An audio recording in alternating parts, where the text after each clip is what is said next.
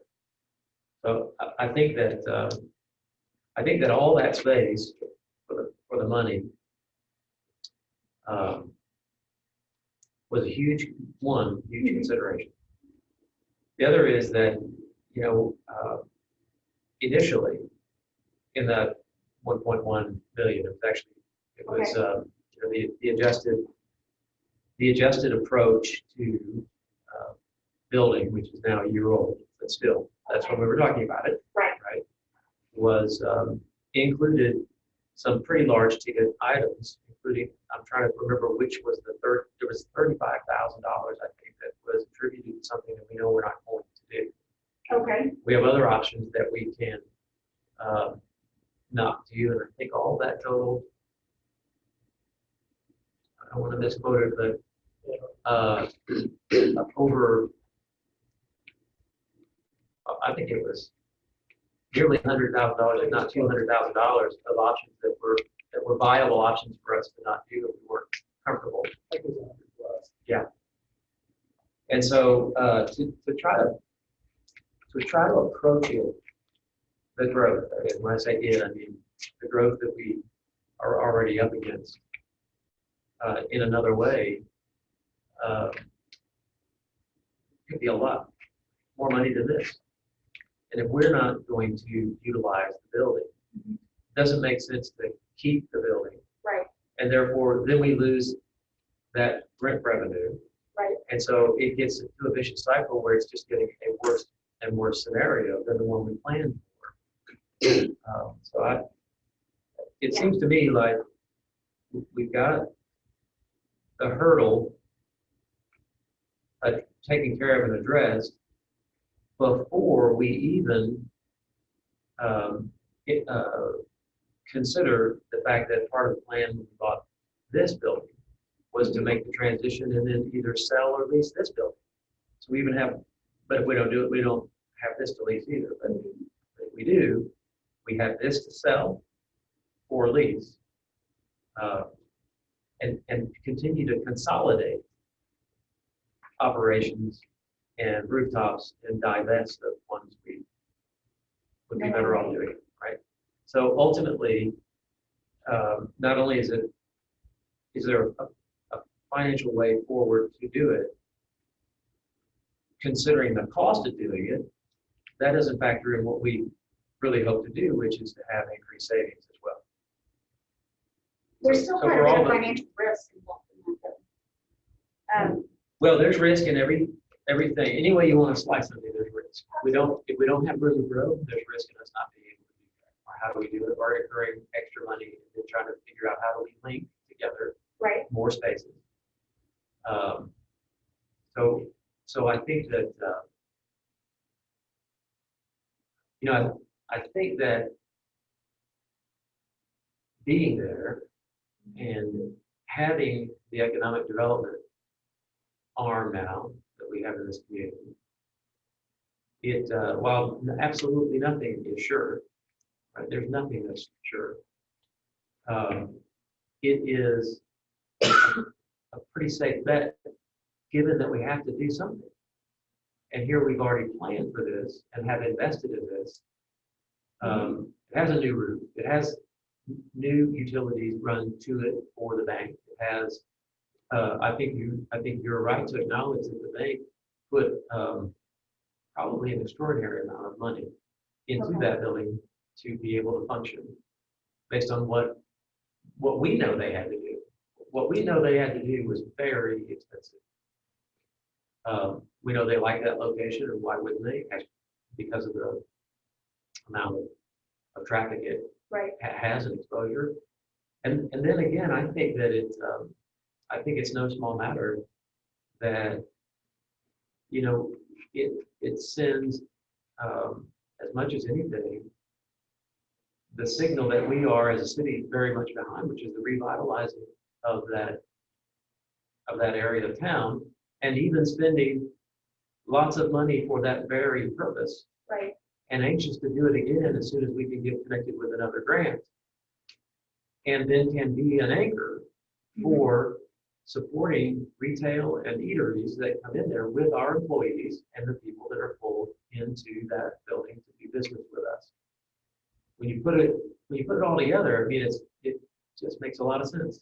So on the economic development on the downtown revitalization, I worked on the Springfield Square from the time I was 19 until about 4 years ago. And the running joke was that I would have my retirement party in the HERS Center, in the HERS building, because that's how long it was going to finally take to open. And it did not, obviously, it did transform. But we had a 10-story building of state employees and another 4-story building of state employees on the square, and that's not what made it develop. Those employees were there day in, day out, and that's not what made Springfield's downtown develop. I have no doubt that it doesn't help those businesses that are there with some lunch traffic. There's no doubt about that, but I didn't see that correlation at all. You're right, I haven't been in the building, and I'm not overly familiar. I'm just trying to pick out, okay, they have only the same employees and the same needs identified in him. So I'm definitely willing to. Those are the ones we identified. Right, and I'm definitely willing to step back on the space needs, because like I said, I've not been in there. Monica, you want to speak on financial risk? What degree of this are you comfortable with? Well, I did want to point out on any of these options, on none of these sheets is there, we do have the reserve fund that's sitting up there, and it's not reflected on here, and that's $625,000. We also have the cash flow, which we began to fund, so that's $45,000. So this is just your unallocated cash that's going to be affected.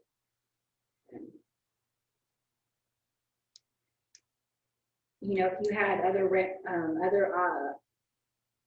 abilities to have some other income, whether it is this building, you know, of course that's going to lessen the risk.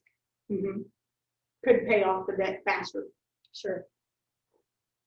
Or refuel the allocation, whichever was more appropriate. My concern, well, is if you're growing the community out by I-44, with how marketable is this property? I mean, I don't know.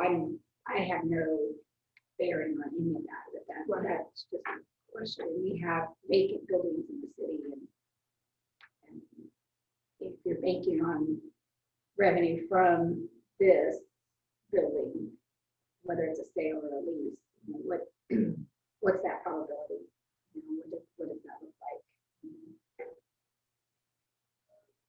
So I think our goal tonight is deciding whether this is a 2021 budget item, because there's a line in the budget for it, but I told him to leave it blank so that we could figure out which numbers that we were going to use it in. So I think that's the goal. I do want to real quick shift to the bottom of this page, and we're going to go off subject just for a little bit, but it's a subject that's been intertwined with the new City Hall project, and I want to disconnect these two projects in our minds tonight. And that is that you're going to see the fiber ring connectivity down here on the bottom.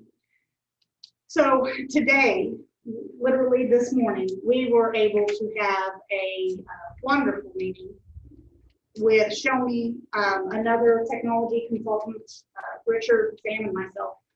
And to be honest with you, I was breaking out the crayons so that I really made sure that I had an understanding of what the ring was and what the point was.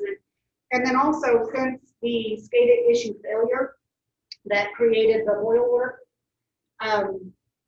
we have had no choice but to learn a whole lot more than we did before about our system, about that fiber and what it does, and about SCADA and what the old SCADA does and what the new SCADA does, and how they talk. And I feel like our staff has a completely new understanding of it, and I know I do. Beyond my very basic understanding of, yeah, it's just the system that talks to each other, I now have a better understanding of exactly how it operates. With that being said, in this meeting, we went through, and you do not have a copy of this, so I will try my best to explain. Shoni had sent us an email when we were working back and forth with them on getting this information to you. It gave us 6 different things that may or may not need done, and they all resolved around this one fiber network system. The only part of this that has anything to do with the relocation of City Hall is about $3,000 in labor, about $5,000 in equipment, and a $50 a month charge. That's it. So when we are talking about the City Hall project, the only direct costs that are related to moving City Hall for our fiber system is about $8,000 and $50 a month, which, as far as I'm concerned, is in that contingency. That's it, right? That's the point of the contingency, because there's all of the loose pieces that we just didn't track down. If we're keeping this building and just adding the other one.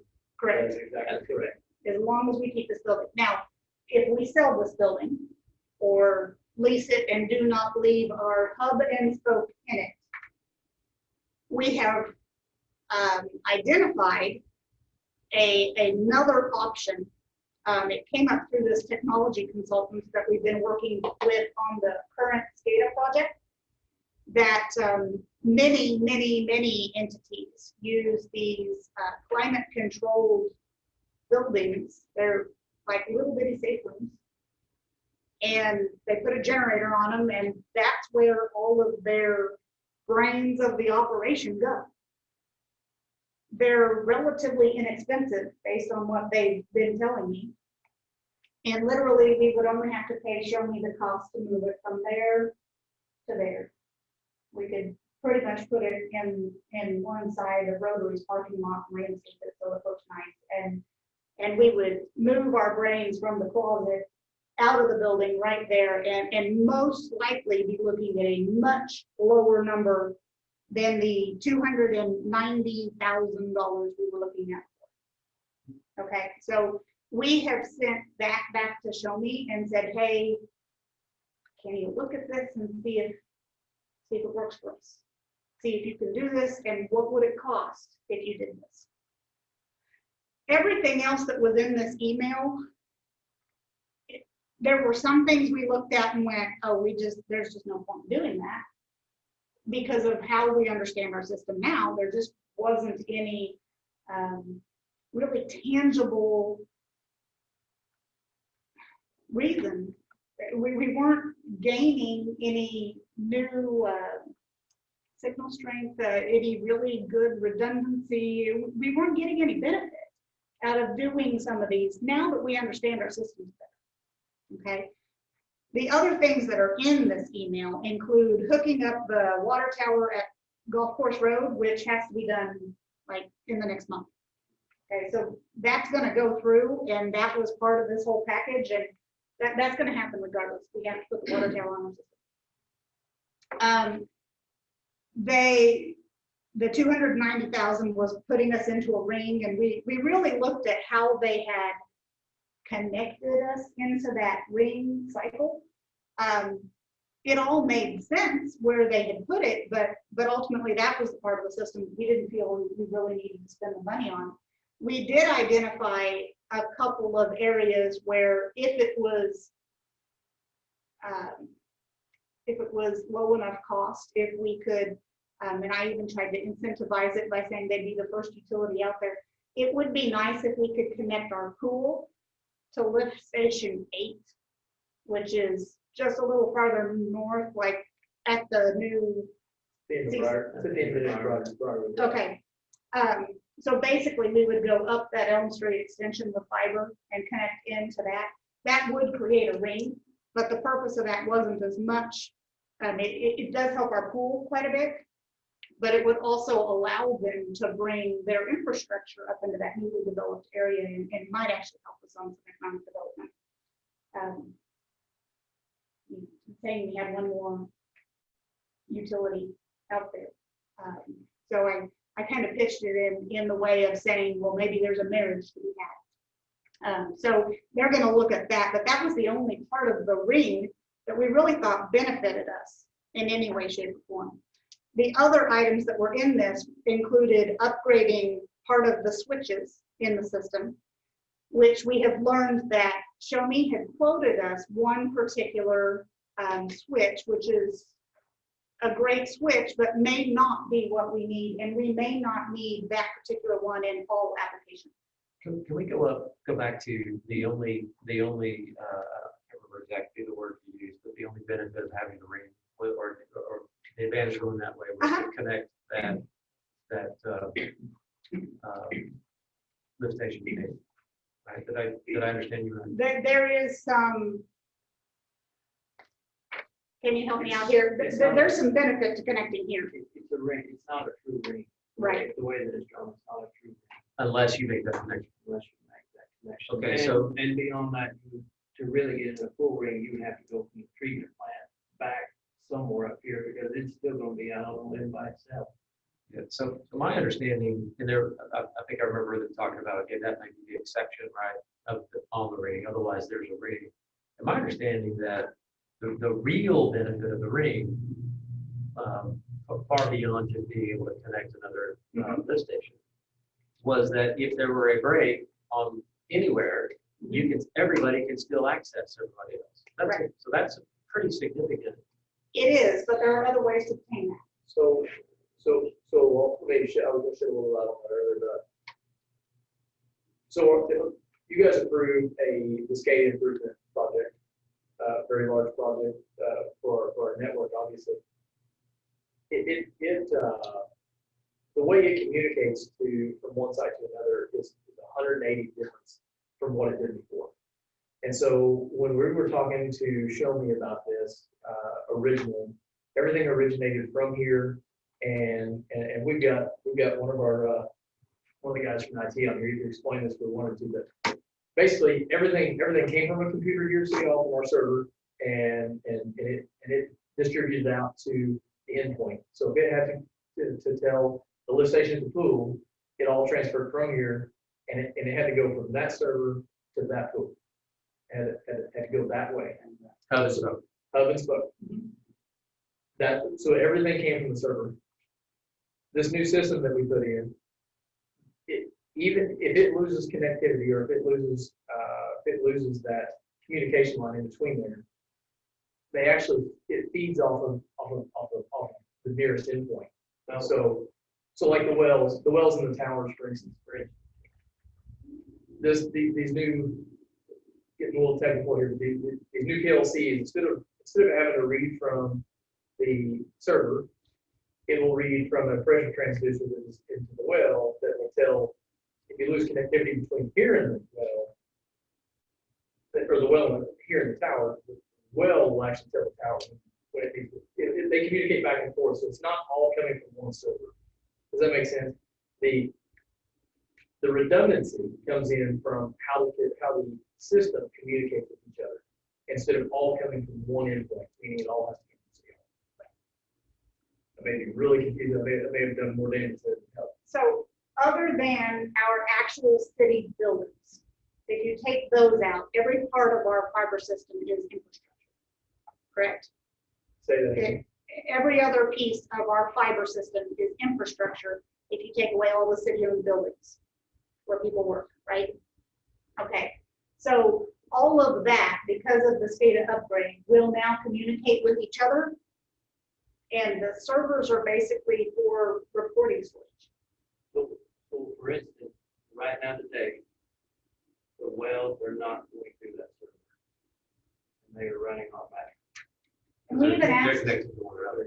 They're connected to one another, they're pinging straight to the tower, but they don't have to go through that to do anything. and we had even asked what happened if the connection between the well and the tower was severed, right? Because then they couldn't talk. And they could talk to the wells have for instance, the wells have a built-in transducer in them, and if they lose that connection, they will automatically pick that up. So they're able to the monitor. limitations will virtually be the same way. Where before it was waiting on a It was signal. waiting. Waiting on a signal over Richard to come in and be here and tell it. Come on. And so the urgency for that redundancy is not there. So you feel like the redundancy is taken care of without a $290,000 price tag? I feel way better about it. Well, that's good because, you know, in my notes, every time this comes up, my notes are, does this price even seem reasonable? And it's not necessarily wrong for them to ask it, but it is, you know, it is a single customer pay for everything that is theirs. And that they can use for all sorts of other things, and it absolutely doesn't make any sense. I mean, if you wanted to know, if you wanted a more confident answer, I mean, Garrett Vanderpool is on here. I'm satisfied with Chris. He is very knowledgeable in it, but the way he broke it down today, it was, he took away a ton of heartburn that I had from the redundancy standpoint of the ring. Now, not to say that there's not major benefits. I don't want to put it out there that the ring is not needed or that there's not benefits from it. But I just don't know that the costs associated with the ring for what if we hadn't done the improvements to the SCADA, I would be saying we really need to jump on that now, like today, not wait till next year we just need to do it. But because of what we've done to the SCADA improvements, Richard's the one that deals with it every day and every night. I feel way better about it. Yeah, it's way. And if that was a true ring, it would be different too. It's not. I mean, It's even- not, there were even- still, There's still some little Isolated. isolated areas. I think that you could take that money and spend it, if it's better spent elsewhere. That sounds great. and we do have some equipment throughout our system that does seem to need upgraded. We're just not sure that the equipment that was quoted in this particular package, when we were looking at a different focus, is the right equipment. So they're going to look at that for us. Well, and Show Me's also they're gonna give us a new proposal for the switches, and through that, they would own and operate and maintain the switches in that too. So I'm not gonna say that all these costs will go away, but they're going to go back and they're gonna come back with a new proposal, Which is a lot better. Right. So that particular line of these that we have previously kind of married to the City Hall project, in all reality, a very, very small portion of it is specifically related to moving operations from here. I'm glad that's clarified because that was one of my questions from way back and why I asked to reevaluate that. But even better, they themselves have reevaluated further, it Yeah. sounds like, for this meeting. Because my impression when this was presented before was that the ring was so involved that it didn't have, that price even from the beginning, I never understood was just if we move location. But it's good to know that no matter what, it isn't even close to it. Right. To what's to do with moving. At this point, we identified that there was a benefit if we connected the city buildings, the police, the city hall, the pool. There was a benefit there. However, their average outage is about 4 hours, and nobody at City Hall, I mean, there's been some outages that caused us some heartburn, but nobody seems to tell me that it's a major problem. And so compared to the cost involved with putting in a ring just for city buildings, it just doesn't seem to give us nothing. Because all the city network runs over it, and so from communication from building to building, being down for, Show really quick about getting their stuff back up and going, but I mean, the amount of time being down is not a big deal breaker. The big deal was the SCADA, but I just can't say that how much of a game changer this updating SCADA really is. And I didn't even understand that until today. That's pretty good news. It was really good. It was a good meeting. So now I want to move us back to the new City Hall project to figure out what is going in our budget. With the bottom part of that, I should leave you with saying, you're going to hear me as we review these budgets, tell you that we're going to add a capital improvement line for some technology improvements and some technology services. That has to do with all this conversation with equipment upgrades and all of that type of thing that's still left over, but not specifically related to. So back to the City Hall project.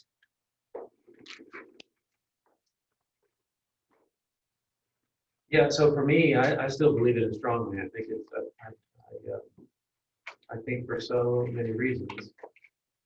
And the fact that we are in need of doing something. That why wouldn't we take advantage of it? It's too bad we didn't move on it when we had the opportunity in the last budget year. But it's not too late. And I think that we need to move forward and then press on all the things that we believe make it not just worthwhile, but hopefully can turn back some of the expense we have by, again, divesting of rooftops and separation of people and get ourselves consolidated, be an anchor on the square, which is, again, if we expect to reap some benefit from revitalizing our square, as many communities do and have done, it would send an interesting signal if we suddenly backed out of our own desire to improve the heritage part of our city. Perhaps. And especially having the space to do it. Has there been any review of remodel or adding on to this building? Well, and see, that's what keeps coming back to me. So that's another thing that we have. I mean, if we were to build, the cost to build from scratch, okay. and add on, whether you're going to build a new facility that's big enough or add on, is a lot more expensive than that building in particular because of its construction. To remodel it and get the square footage we want is a fraction of what it would cost to try to build that space. Okay. Especially in this current market, which I hope is short-lived. Right. But this current market for building materials is absurd. Right.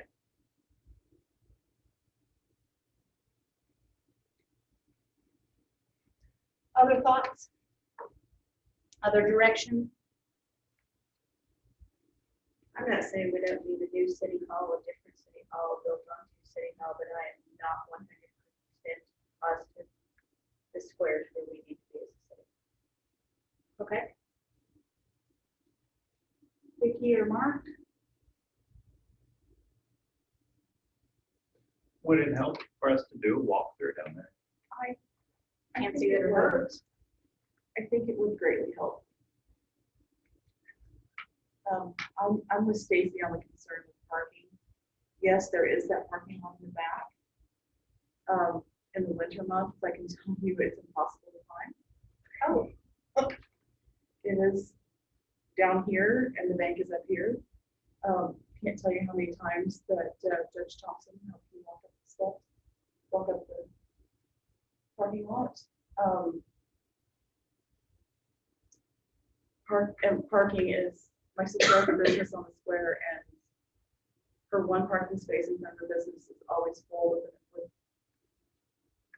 another business person's vehicle. Parking is horrible in the square. So that is my main concern. Is We're going to parking draw horrible people even there. in that parking? Is what? Is the parking full even in that parking? Is that parking lot normal full? Right, no. How many spots are in that lot? Like, are we gonna take up most of them just with employee cars? Really close. There's Are a we- lot back There's a there. lot, and I pulled through that a lot going through the, going through the mail.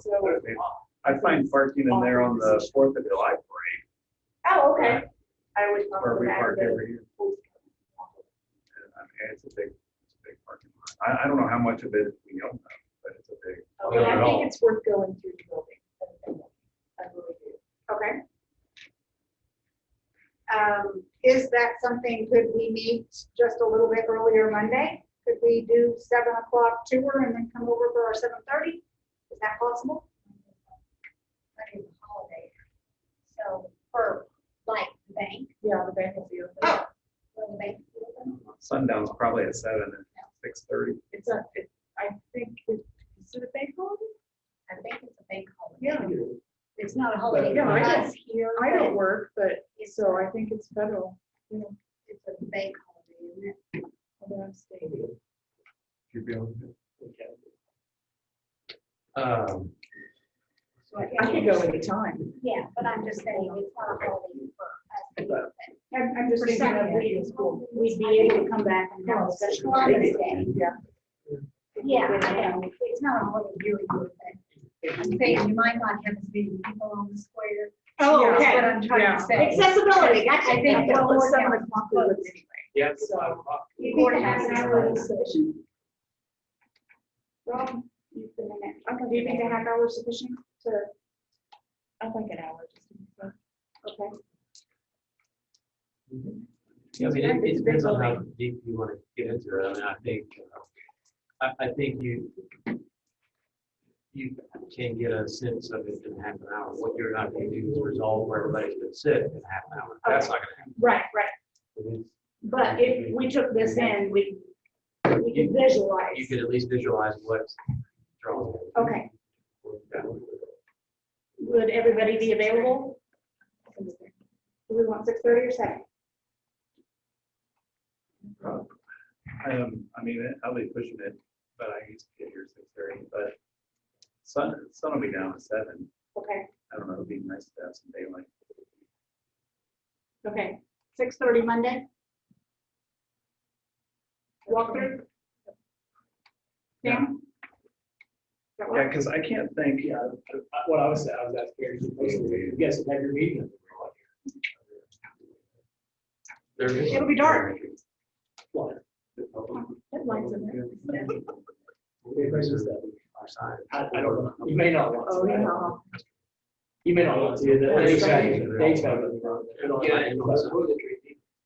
Ah, okay. They're All probably, right. they're probably. So do we have consensus of the board to meet at 6:30 at the Seymour Bank location on the square, Monday, October 12th? Okay, we're there? Now that I say that, I probably have to check my phone. Okay. And we will resume this discussion next week. Can we take a short recess before we get into the budget? Okay.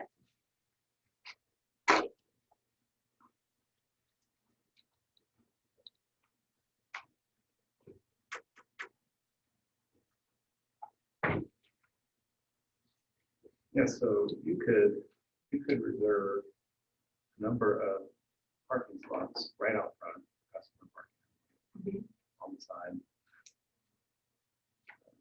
And then the back lot would be for employees. Are there 8 or 10 There's 30 on spots back there. Okay, there's 30. And that building is just under 45. This is. Uh-huh. Okay. This 4,500. And And there, that how many one, parking spots here?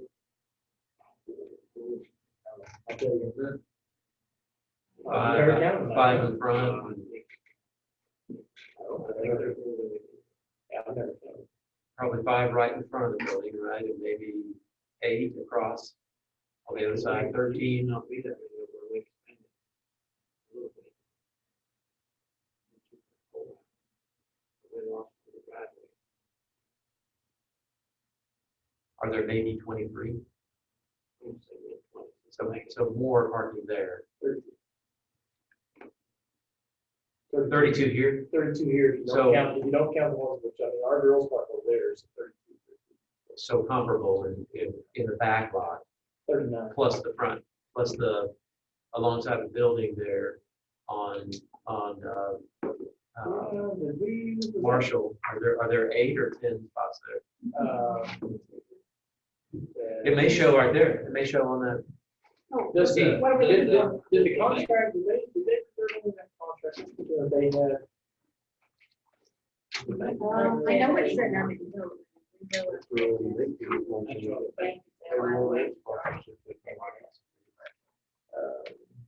doesn't say more mechanism, it would have to be off. Well, the point is we could share those spaces for.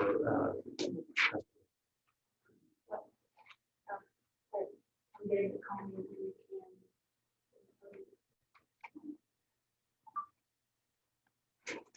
can.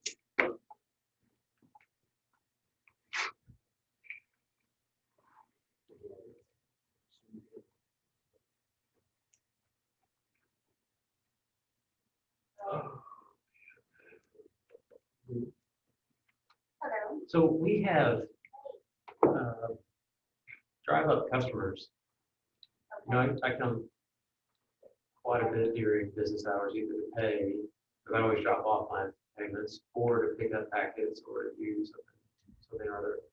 It's rare to have even 3 customers that park at one time.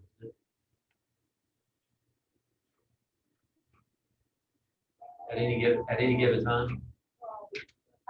Probably accurate, would you say? May In and out customers. Yeah, in and out customer. Probably, I mean, I'd say, it would be over 4. Like, I would say. Either. So it's not and we've always got room for them, and then some. In the parking lot. Yep.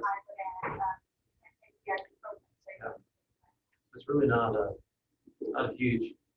When she said, she asked for the door in the back, were you thinking that there's a public door in the back? I mean, we'll have to make a separate. I'm thinking a door for- lot. I'm thinking mostly for us, but we also, in one of the designs, designed in an additional door when we were thinking that perhaps the police would be there. Right? So we could do that as an employee door. Yeah, we would have to do something for fires. Right, we do an employee door there.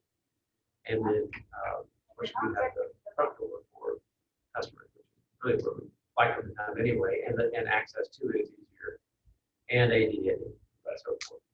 The one thing that didn't really show, whenever I met with Joe there last time, is not there's no IT closet or anything, so that office straight off the end, that's most likely where an employee door would have to go, and then we can separate off some of that for an IT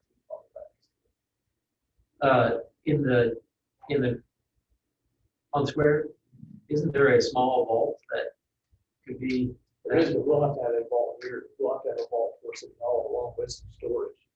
Okay, so with that, it would serve better as a vault. Did we retain 2 back vaults or just 1? There's one. 'Cause there's the main vault that held the same deposit boxes. They got that one. Okay, there was a back vault where we kept our cash. They got that one. Okay, and then there was the loan vault. They kept the loan documents. We just kept the farthest one. the loan, Whatever the that loan was. vault. Okay. But we would need a vault. And that's all stuff we can see on a quick walkthrough, trying to get a sense for all of How that. much would customers miss the drive-through option? Well, we already have an agreement with the bank that they have to serve as our driver. So we would lose a driver. Oh, okay. And I don't know exactly how it was done, but I know there used to be an option where I could pay for them at the People's Bank that was there for my electric bill and there were several things that were based in Marshfield that I paid for them when I first moved to Richmond. So I'm sure there's some established system of how you make that Well, work. and we have an established agreement with the Bank of Seymour, so that that's already in play. Perfect. Okay. Let's dig into the 2021 budget. Okay, so we are going to start with a basic overview, just so that we're focused on what it is that we are reviewing tonight, and then we will get into the individual budget documents. So the first thing that we want to point out is that we're dealing with the water and sewer funds, which are often called enterprise funds or proprietary funds. That just means they're a business purpose. They are a restricted fund, so that money can only be used for its purposes. The cash balance within there can only be used for water or wastewater treatment plant purposes. Not anything outside of that realm. We also have capacity fees and CIP funds and SRFs. Those are also restricted funds. So again, nothing but their intended legal purpose is allowed. We do have cash balances in each one of these. Monica, you want to kind of talk about where we stand on cash balance in these? Sure. You know, the water fund, we have a couple of bank accounts that we have the operating cash balance and the money market. Really, those are both operating. We just have separated some money out for higher interest rates. The money market, you have a limited amount of checks you can write, but it's still your operating cash and it's also unallocated cash. Both of those balances on the water fund. And then on the third page of the water budget, there's a reserve replacement fund. Through the SRF funding process, we were required to fund a replacement reserve replacement fund. And so that's what that is, that there's a certain amount of money that has to go into that budgetary wise, but we are also allowed to spend that money. So it's not required to actually sit there, it's just required to budget that we are looking at funding a reserve replacement, and then we're also budgeting some projects out there that's allowed out of that fund. And then the sewer fund, the wastewater treatment plant fund also has a cash balance. Same thing with the operating cash in the money market. Both of those are your unallocated cash. And then we have established a replacement reserve fund in the sewer fund, but we are not funding that. That is coming from funds that we received from a 1999 bond rebate and interest account that has been closed, and those funds have come back to us. And so we have established a reserve replacement fund with those, with the hopes of eventually accounting that. Awesome. So thank you for that. The cash balance that we are projecting here as our beginning balance for 2021, that is the balance in those bank accounts after we estimate all the money goes out in 2020, that's what's left. Okay, so as we look at those and we talk about the unallocated cash balance or the reserve cash balance, that's what we're going to be talking about is the money left over at the end of the year, end of this year that we are starting next year with. That's what that is. The revenues in water and wastewater, most of these revenues come from user fees. There are some interest. You're going to notice we will talk about interest when we get into the individual balances. When COVID hit, our interest rates dropped significantly. So you are going to notice some of that. Outside of user fee, there isn't a whole lot of revenue options in these budgets. They're very straightforward. When it comes to expenditures, mostly you're talking about operations. There are some capital things that we'll get into at the end, but we're not looking at major projects. Most all of those major projects are being completed right now. And while they may stretch into next year, okay, there are new projects for expansion put into these budgets. So that's the revenue expenses we're going to deal with. There are going to be some that we're going to talk about allocation. Allocation is when we take an expense and we split it across several funds because we use, I love to use copy machines because it's just the easiest one for everybody to understand. The copy machine that sits here in City Hall is allocated to many, many different funds, including restricted funds. And it's because Julie and Melanie use that copy machine to make their copies, but so does Karen. So those are the types of expenses that we have one expense, but we do spread it quite a bit. So there are some places where as dollars change, it may be because we've just manipulated the allocations, which are reviewed every year by Monica. She uses those based on usage. We do a lot of allocation for payroll. Those are based on time spent in various departments or job duty changes. So those are going to be kind of the allocation things that we talk about. And then, so everything that has happened before it's gotten to here is that the department heads put their budgets together.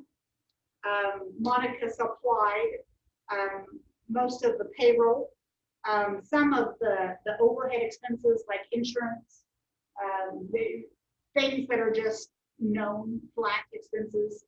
Power often comes just based off of the prior years. So Monica has provided some information. She's also provided them information based on the revenues that they should anticipate. And then the department heads from there built their budget. The budget documents that we have here have already been reviewed by both Monica and Sam. So we are the third review to occur. So with that, we will get started with the water department budget. Is there anything else you guys wanted to touch on? Okay. So what I plan to do on these budgets is I'm going to walk through section by section, and I'll bring up highlights if there's something that I know, or I'll ask questions if there's something I have a question on, but I'll also provide you time to ask your questions as well. So on the water department budget, I first wanted to start with reiteration of the cash balance. So that is the money left over at the end of this year is estimated. This budget 2021, that's an estimated amount because of course our 2020 expenditures aren't complete, but we think it'll be about $900,000. Any questions on that cash balance before we move forward into revenues and expenditures? Okay, so the next section here is revenues. The two things that I'll point out to you that are significantly changed, there's actually three on here. One is that interest, which we've already spoken with. When COVID hit, our interest rate, they were paying us much, much higher than our contract required, and they had to go back to contract numbers. So our interest revenues have decreased significantly. We have not budgeted an interim rebate because we're waiting to see what this year's rebate comes in as, so that we have We actually have this year. Oh, you got this year's, okay. I was hesitant on budgeting for that because of COVID. I mean, Okay. it's based on what you know that how much your premium goes to healthcare versus administrative costs, and I'm concerned that if we With may the not, health pandemic. yes, we may not see that. So I mean, I can certainly put a number in there, but I was hesitant on putting a number in there. Been pretty consistent. We've been pretty confident in every year, but this is not a typical year. Right. So this particular number, it kind of functions as a rebate off our stop loss, if you're familiar with stop loss insurance. So it means that, our insurance pays up to this point, and then there's another insurance company that takes over these really, really, really big amounts. And the less we have to use that, the more of a rebate we get back. Okay, so our insurance company has insurance as well, and that's what that stop loss is. So that's the reason that particular number is not included, and we can of course give direction if we want that included. The other major change that you're going to see here is an increase in the late charge, and that is specifically because we waived late fees for a portion of this year with our COVID response. An increase to the projected. Correct. Not for the budget. So if you look back, it is a standard budget number of $44,000 a year is fairly close. It is what we budgeted for this year. It's almost what we actually received in 19. So that is how we have come up with our total revenues. Are there any questions within revenues?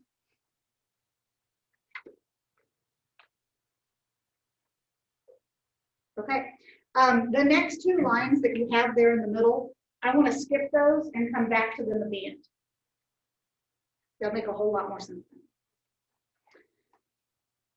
Yeah, our next section is expenditures, and I'm going to kind of group these together in small chunks, and I'm going to use the account numbers that are over on the left-hand side to kind of tell you which chunks I'm talking about.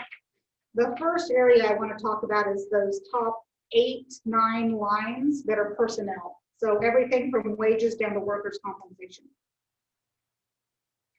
The first thing I want to identify here, and I won't touch on it as much in those future budgets, is there are some numbers within this particular budget document number that we just don't know what they're going to be yet. Group insurance, we just got the number.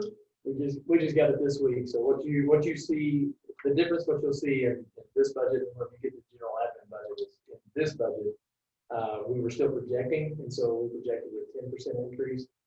We got the quote back this week, and it's actually at 4.9%.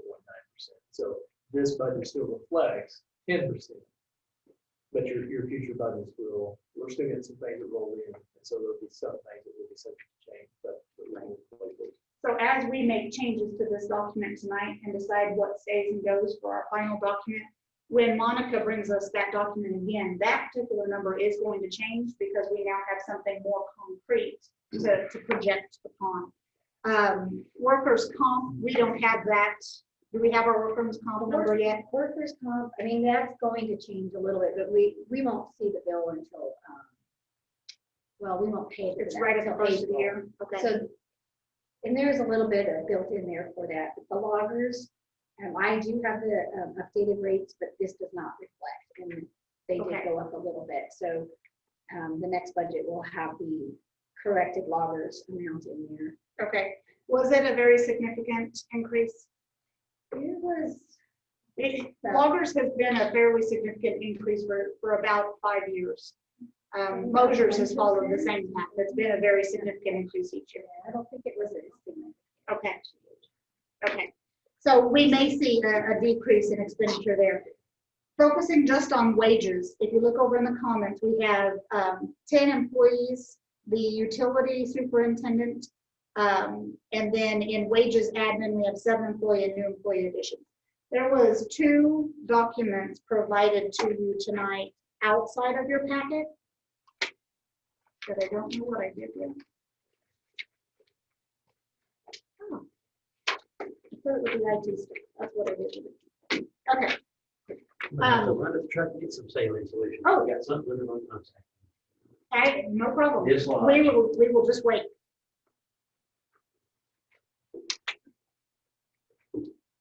At least I wasn't doing this.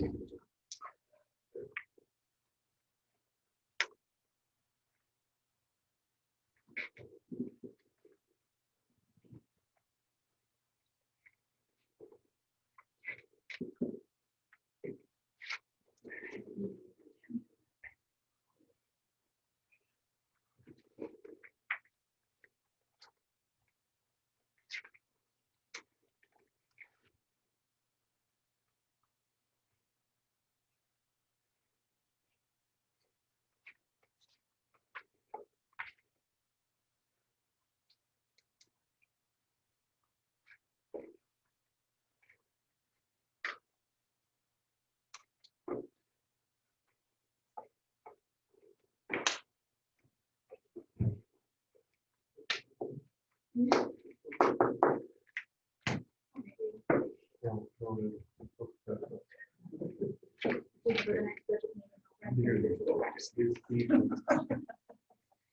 guys, it's the general fund. It's gonna be a long.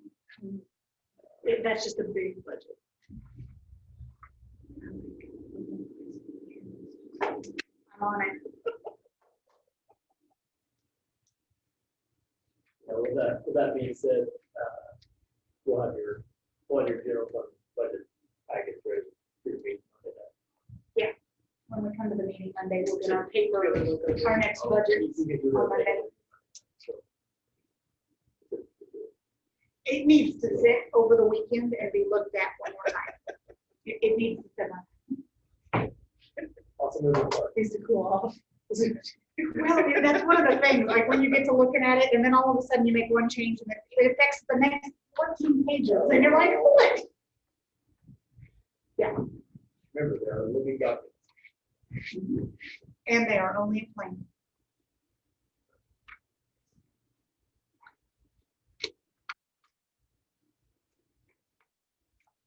They're wrong. John doesn't put all of them together. Good job, John. Wouldn't be. Oh, buck. Hey, bucket.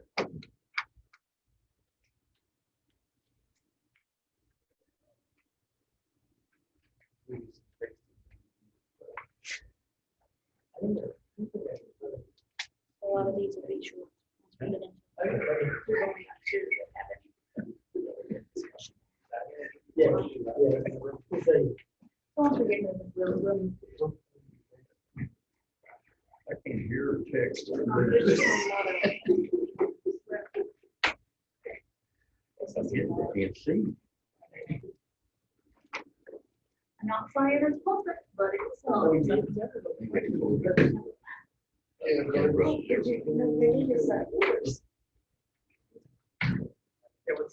It's just a roller to follow along. Isn't that cool? That's a good idea. Good idea. Good. Yeah, I use my ruler, right? I'm not sure mine's straight. Oh, my.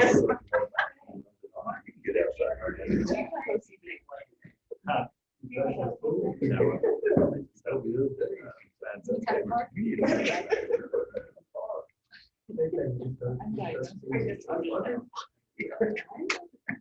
So you're right. That's good.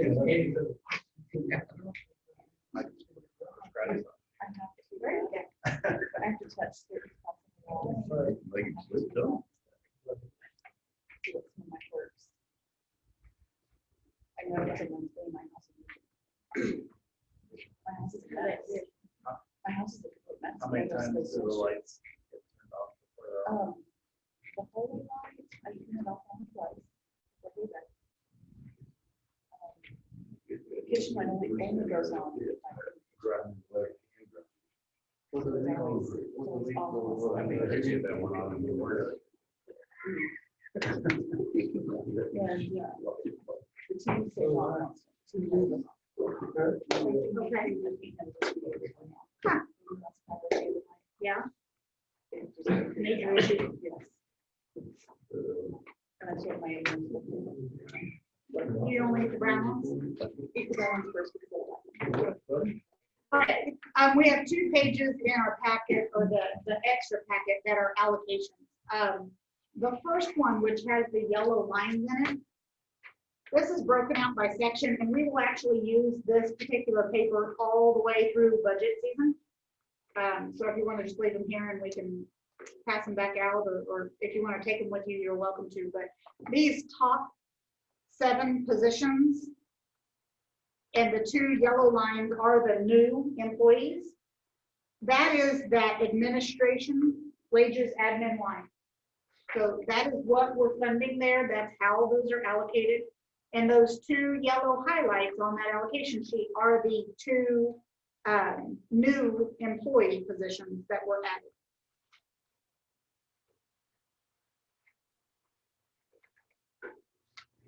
Then if you look at the top line, there are 10 employees. If you go down to utilities, our 10 employees are in there. And then we have our utility superintendent. And our utility superintendent was put into a temporary position in 2019 to oversee multiple departments. The 2.5% increase that is in there is to make that position permanent, to bring him to a level representative of his duties, and then also he becomes FLSA exempt employee. So he will no longer accrue compensatory leave at that point. So those are the things that are included in these particular lines. Are there any questions on this information? Let me point out something real quick. Absolutely, I'm sure it will, if you look at this.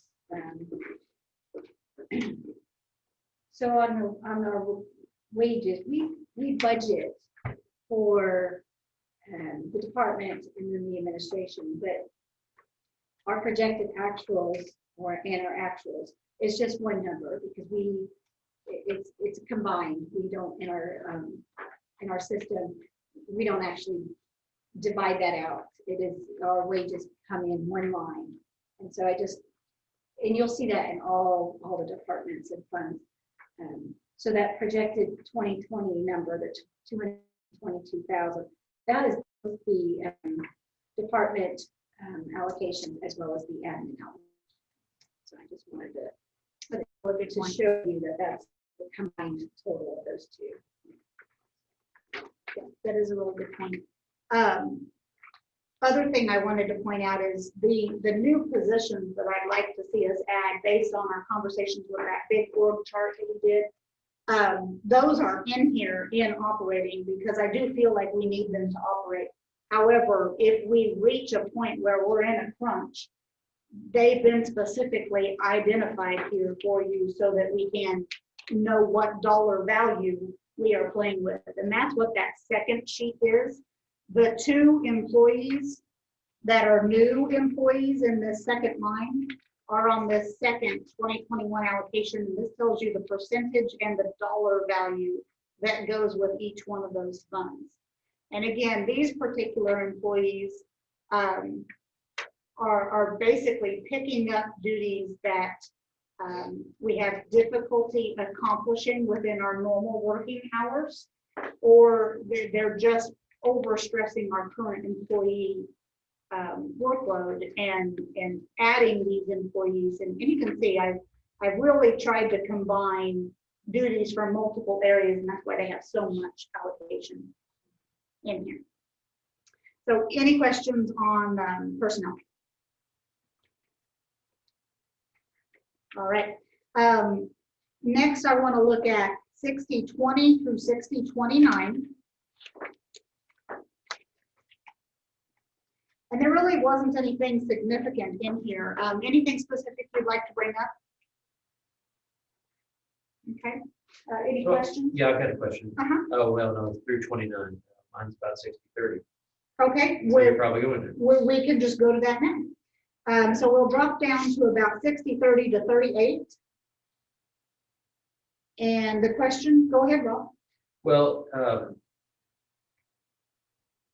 just an explanation on since what we're seeing here back to 2018, there's not been anything allocated for engineering. Is this for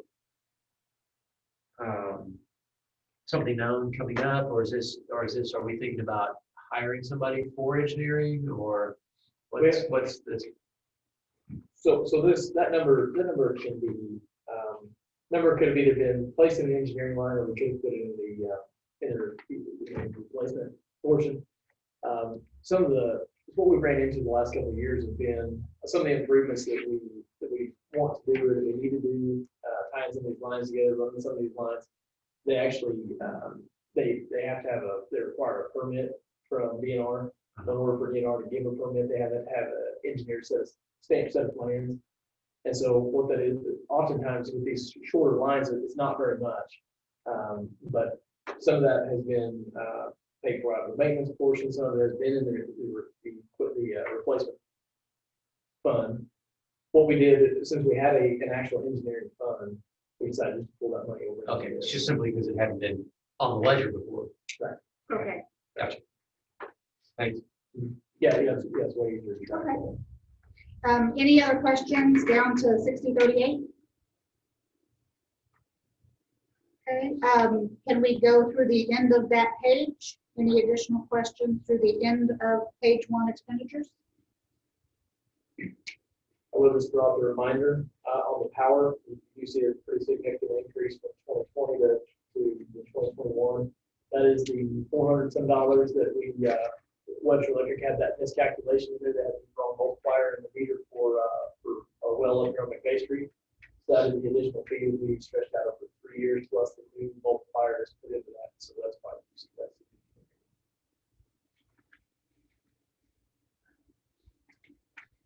The insurance line, the 6032, that will be another line that will change. We don't have our property insurance value, right?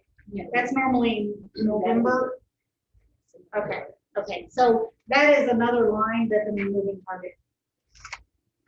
If we turn the page, let's go from 6062 down to 6079. Any questions on those fluctuations? Yeah, so again, a pretty significant 400% increase on heating and lodging. What's the explanation on Just haven't really spent much out of that.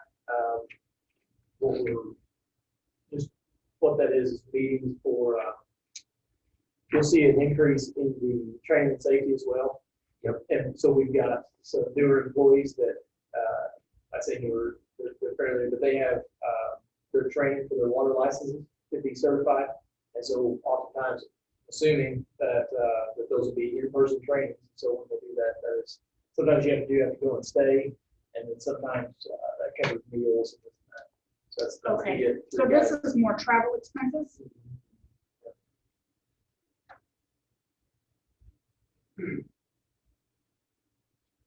That's why you see the $1,000 increase in the training and safety as well. Okay. that? And that's because we've got newer employees that need that training that we haven't had in the past few years. Or they haven't been, or they haven't qualified for the training, if you have to work so long before you can have, before you can be certified in that field. Okay. Thanks.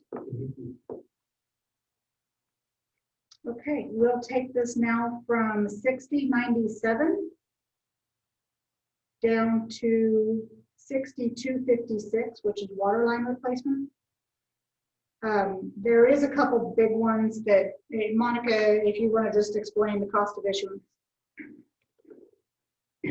Yes, that is for the issuing the new debt for our water projects. Specifically, this one was for the SRF debt, and we did not pay cash for it. It is just an item that we have to book as an expense, but it came out of the bond proceeds. It wasn't actually, so yes, we paid cash for it, but it wasn't out of the cash out of our cash. Right. Other questions within that?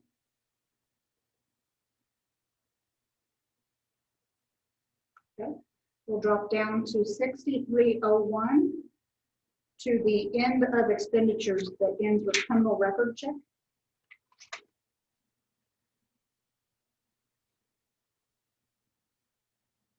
Okay. So total operating expenditures is 823,517.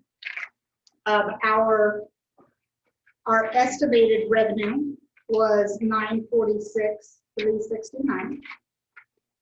Is that correct? Okay. We do have 2 capital expenditures that we believe will come out of this year's revenue, not unallocated cash balance. And those are the expenditures that are the top priority. The second one that you see, the 37,140, we're going to talk about this again, but that is required by our bonding covenants that we have to transfer that amount to that fund. The water line replacement. Yeah, so that's the, on the next page.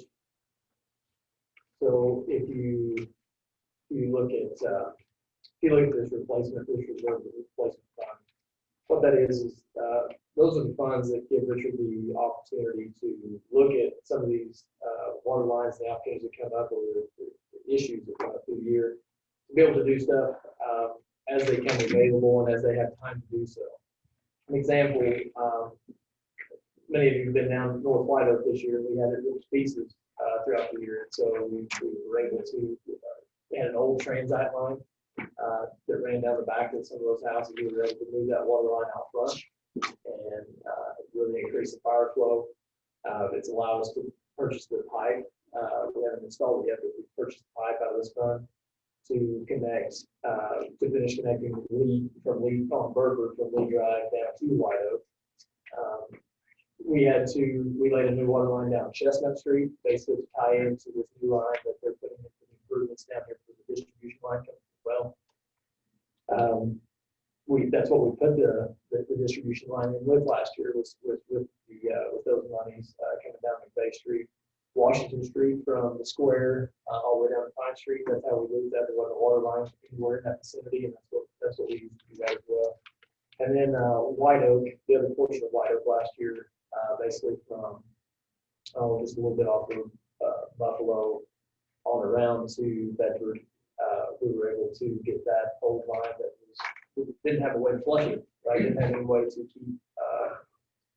keep good fresh water in there, and so we were able to move that out front and put some hydrants up there as well. And so this is where that comes from. Are there any additional questions on those two particular capital expenditures? Okay, from 6611 through the end of capital expenditures, these items are, if we move forward with these particular purchases or projects, funds related to the water department would be coming from the unallocated cash balance. Okay. The first one you will see is that fiber ring and configuration. We are actually going to be changing the name of that line to something more along the line of technology improvement expenditure review. I don't know, we haven't quite figured out what to call it, but that is the switches and the other items that we are still in discussion with Show Me that would improve our networking system, but may not be $58,000 when we get to the end of it. We don't know what this number is, so it's still a moving target. The other blank line, which we are leaving blank until we pick a plan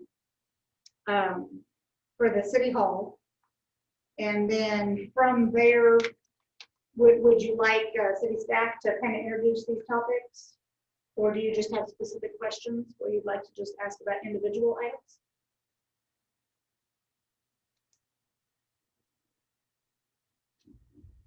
So I just wonder, not necessarily asserting that it ought to be this way, but just wondering why we sort of have a plan now of, if we decide to move ahead with City Hall, what the allocations would be. Why wouldn't we just plug that in so we see how it affects the bottom lines? Right. Why would we do that? We didn't have the numbers when we did this budget. Oh, so that's why it's blank. Right. And Yeah, my goal tonight was to pick, if we were moving forward with City Hall, was to pick A, B, or C, and then Matt told us what numbers to pick to put in. Right.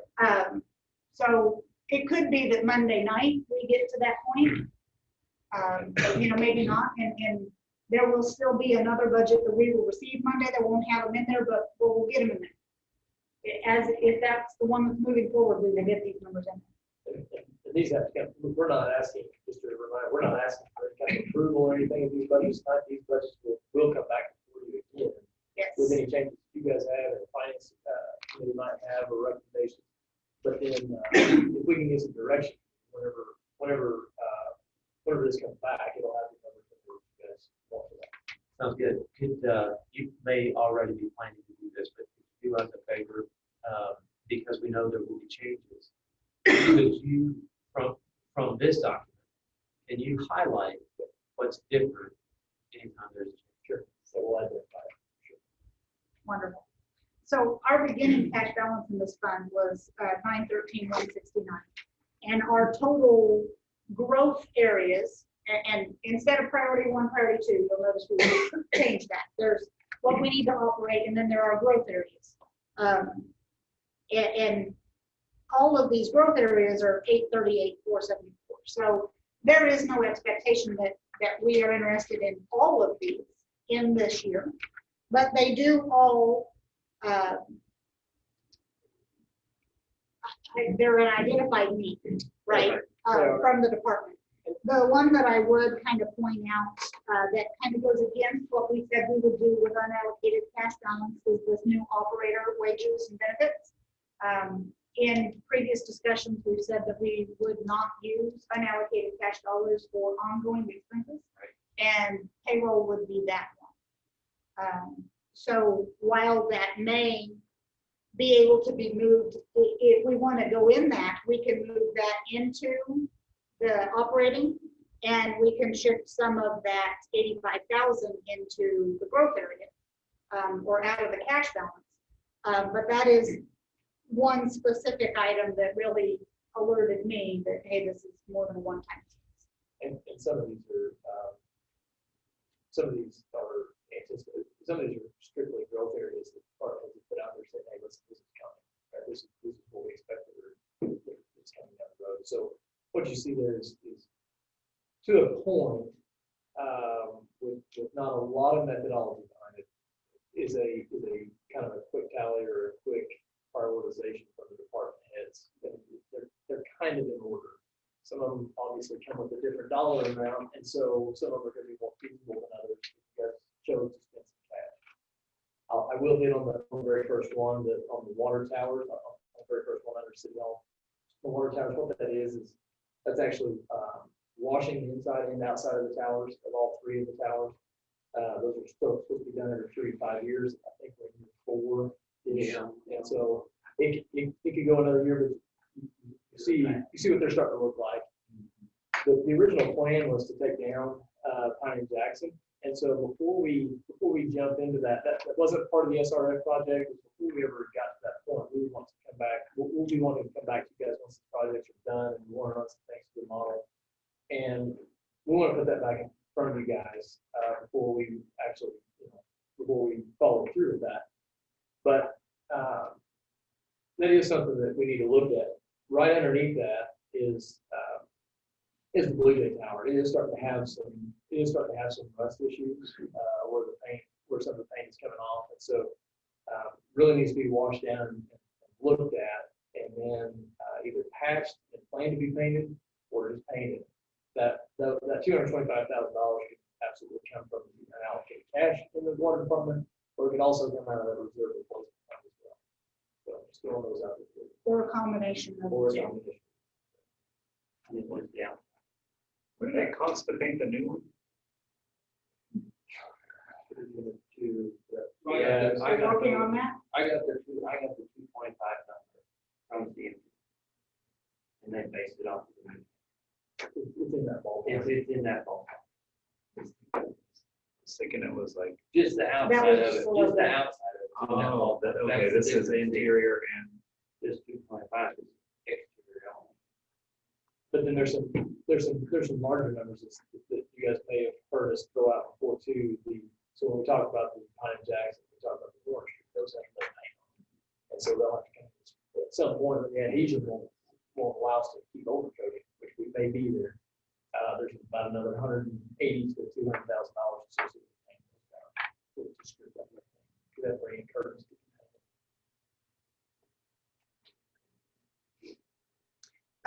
The website design, this is one that is allocated across several funds. So if it's not $5,000 gets this website, it's actually about $25,000 gets this new website. Mini excavator, that is something that I've actually seen on the, hey, we'd really like to have this list in my last 2 years on the finance committee. It's something I remember talking about several times. And then I remember at one point, and this has been years ago, so I'm not asking you to produce this, but we on the finance committee had even asked if they could figure out, labor hours that it would save or something along that lines. And we were able to actually come up with the fact that it would add a lot of efficiencies into our department, especially right now not having inmates. It would, and the other thing this allows us to do, we get into a lot of tight spaces, everybody's cramming everything they can into the yard. Those backhoes are great, we have to have them, there's no doubt, we have to have them. But this would allow us to get into these tighter spaces without making such a large footprint and making such a mass. It really cuts down on some of the risk, and it really is kind of a safety thing. But also what's included in that is we have some older equipment, and so we've been talking with some vendors and have the opportunity to, while those things still have some worth, in trading those in and really bringing those numbers down to get rid of some overhead, that's some equipment that we don't use all the time, but we need it there for loading and this and that. But we've got one or two that it just kind of nickel and dime every time we start having a problem with it. So it'll be something we do. I see 2 new utility trucks.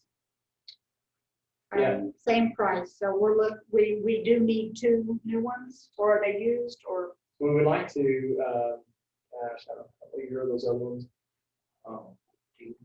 So in 2014, we bought two brand new utility trucks. And at that time, 14, they were $50,000 fees. What this is for is this would be for we've actually we've been looking and found some decent deals on some used ones. And so what we'd like to do is we'd like to keep those vehicles moving in those departments. As far as when I say moving, what we'd like to do is start pulling those out, and after a certain period of depreciation, what we'd like to do is start cycling those into some of our other departments and keeping those trucks that need to be on the road and don't need to have downtime, and keeping their equipment in the water and the sewer department. That would allow us to transfer some of these other ones out. You'll see as we get into it that some of it's quite aged, and even some of the treatment planters are get pretty aged. But like the parts department, I mean, they're running a 1998 model with 280,000 miles on it that would put more money in the transmission than it's worth, but it's cheaper than buying a $30,000 truck with the parts. We just don't have the hands to ship around. So this would allow us to do that. The dump truck that's in here, is this the same plan that we've been reviewing for the last several years? It is minus the transfer from the cemetery. We get in the past year, cemeteries in need of the dump truck. The problem is that by shifting that particular truck that we shipped over there, we reevaluated that a little bit this year. We really have a need for 2 new dump trucks. We really do, or two other dump trucks. Another problem that we have is that in the cemetery, they're backing over those spaces. So the old one that we've got over there now is a gas motor, and so this would be the one we would transfer would be a diesel motor, much heavier. We have used it over there, but in winter conditions, I mean, it really does make quite a bit of difference. So the need for that truck, I mean, even though it's a 94 model, and it does have its issues, we run it almost every day. And so Richard and I talked, and even with another dump truck, I don't know that we could do without that. We could borrow that, absolutely, but as much as what we have going and as much as we do in-house, I don't know that we could do without that truck. And so you'll see in the street department, there's a request for a dump truck, and there's a request for another dump truck. We kind of got into this last year and discussed this.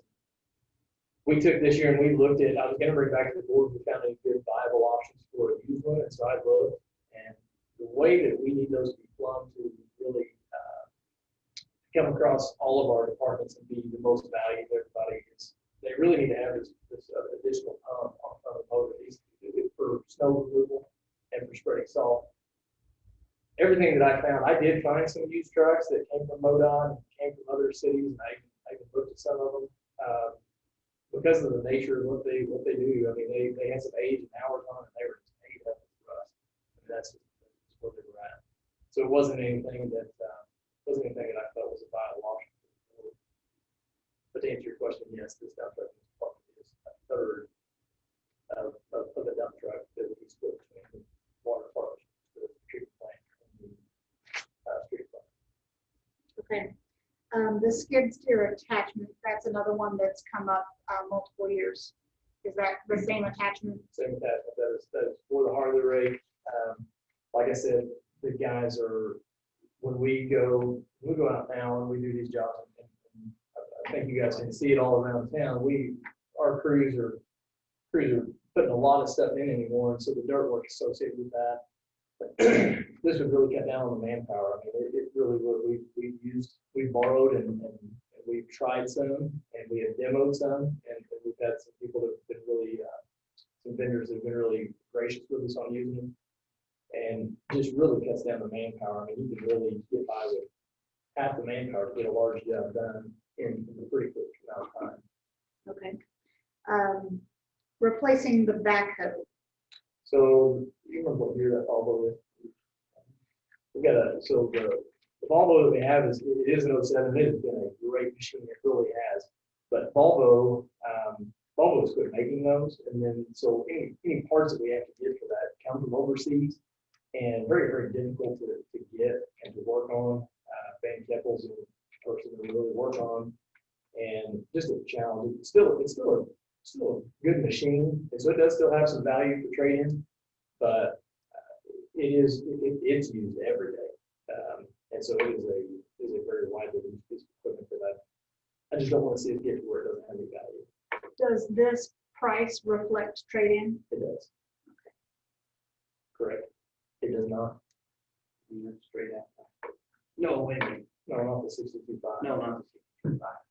Okay, They're includes way- trade-in. Replace- 65 and half sewer. Then it's outright buy. It's outright, because they're about No trade. Yeah. Right. Yeah, if you split That's that right. sewer, then it's outright. Because they're about $120,000 per new. So, do we have any idea what our trade valuation might be? Okay. What's up with our air compressor?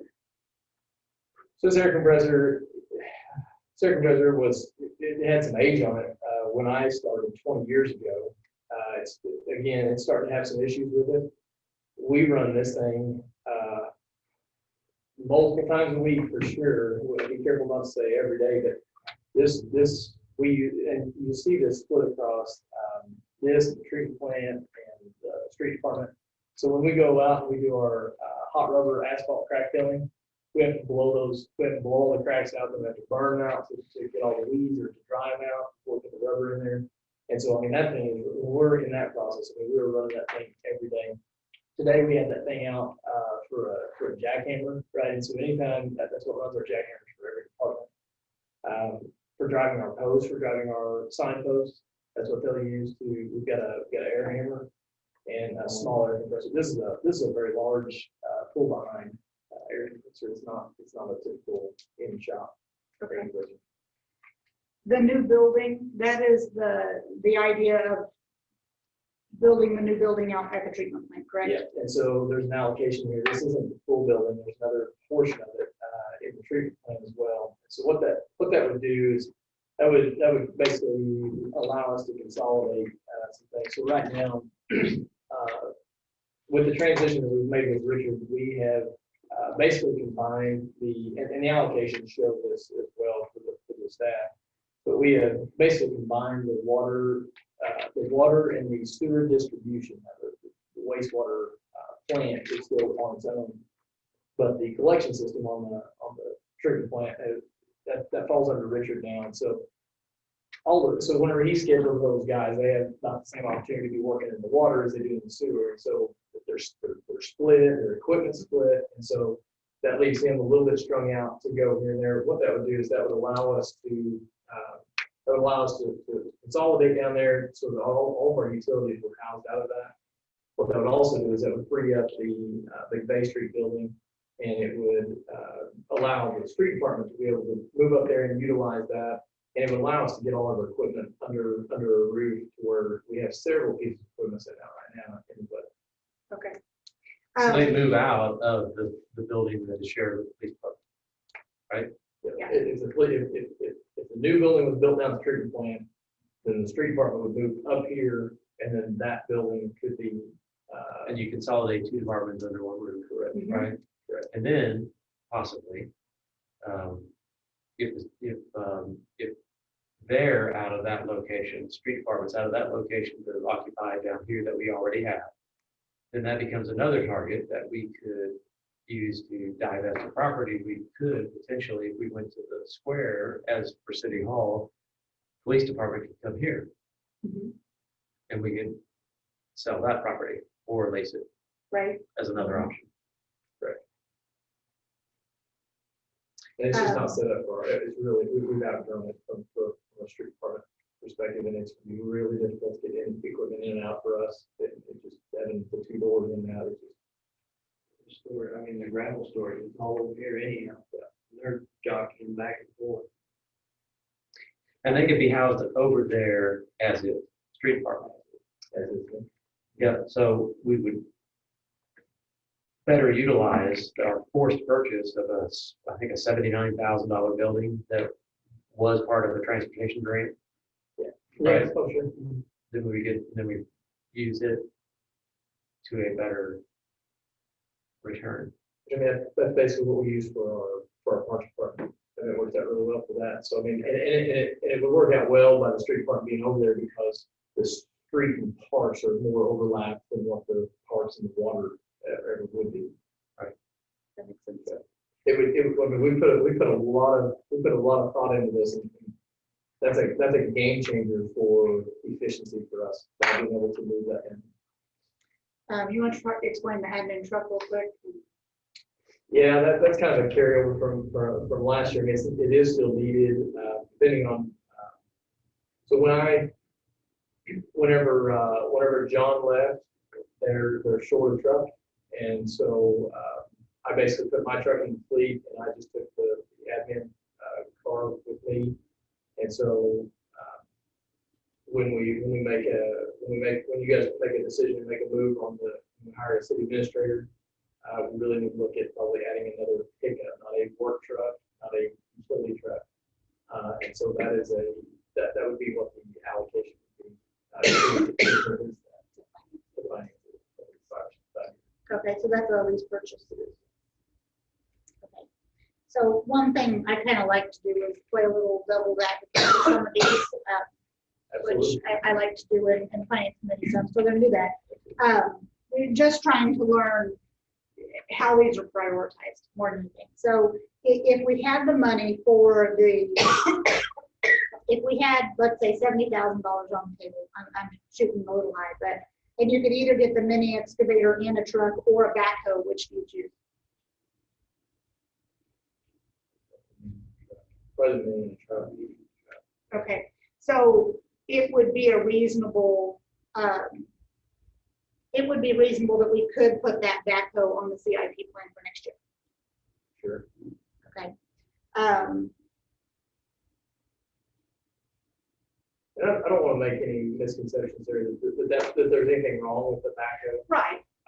It's better than some of the other ones that we have. The other ones are being looked at for trade on the mini. But there will come a point where we've had motor trouble with it a couple times. Luckily, everything went smooth getting back up, and it hasn't jumped out. It hasn't pushed us out of the budget. But there is a concern there. It's not really supported. Do we need to do any type of engineering type work or any work to figure out the 225 on the paint, like whether that's a this year have to move forward, or is it okay? I think somebody. Painting Blue Jay is this year we need to move forward on this. The 29,000 will have to be spent to be able to evaluate that. Okay, so the 29 comes first, and then it's quite possible the 225 of painting Blue Jay could be a part this year, part next year, or that's the one we can share out of the replacement reserve as Right. well. Or it could be one of those things where it is passed this year in a 2022 project. Right, Okay. get the rust spots taken care of, primered and patched back, and then come in with a come in with a new paint. Okay. 2022. So, board members, I feel that in order to have the clearest budget document possible, items that we have absolutely no intention of moving forward with this year would be removed from this line. Items that we would like to be able to consider at a later date could always stay, or those things that we're hearing, we've really got to move forward with it, and we're going to be paying for the purchase from unallocated cash. Those things should stay in here. Any opinions on that? I agree with Agreement with that. So things that we flat out do not expect to move forward in any way, shape, or form in this year, I'd like to take out of this line. There is a secondary document that will surface next year, which is the CIP plan. Each fund will have one, and that will get us into more detail on our equipment rotation. It's just going to take some time to build those documents, and we couldn't spend them up. I mean, is it possible as the year went on that priority on some of these could change based on something breaking down? And And if it is not listed, is that a big issue? It's just a budget. But I think It can always be manipulated. There is nothing wrong with coming back and changing our mind and changing the budget. I think off the top, I think you can take the new operator wages and benefits off. I mean, that's a, listen, we're growing and we're expanding. Obviously, we're growing out towards interchange, and we have more systems to take care of. The aging infrastructure is not getting any newer, right? And so that's coming. But I can tell you, that was just a future growth area, right? Not necessarily Right. 2021. So I would tell you, you take that off. And that's what we wanted here. Yeah. I mean, that's exactly what we wanted to see. And if we're trying to get to what, just from staff, right? If we're trying to get to, these are the things that we could want to push further up, I think you take the backhoe off. I think Mark's exactly right. If we're running into an issue, it's not like we're gonna be able to do without it. But I can't sit here and tell you that I anticipate there being an issue this year, but it's just another placeholder that says, this is coming, right? This is an issue that, it'll last forever. The biggest issue with breakdown would be the two machines we wanted to trade in. That's the biggest issue on trade. So it's On this one. So off the top, I would absolutely say from staff to just, if you want to remove them for now, take those two right off the cut.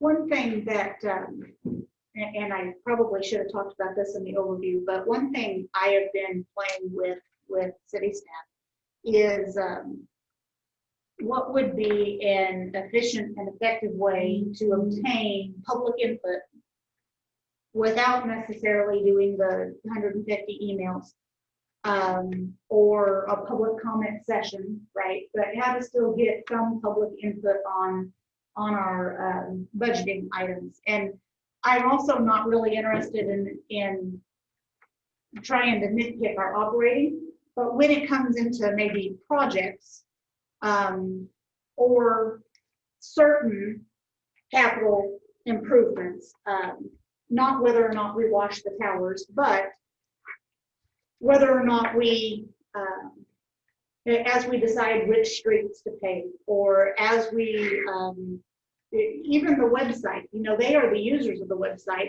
It doesn't really benefit our city staff at all to have the website or to build a new fancy website. It helps the customer. So we have been playing with a way that we would be able to build a survey of, we're looking at about 10, 12 questions, we're hoping, and put this on our website, and then also in paper form if they wanted to come by and get one, where they could just click, and it would very simply lay out, this is, would this project be of benefit? Here's the estimated cost.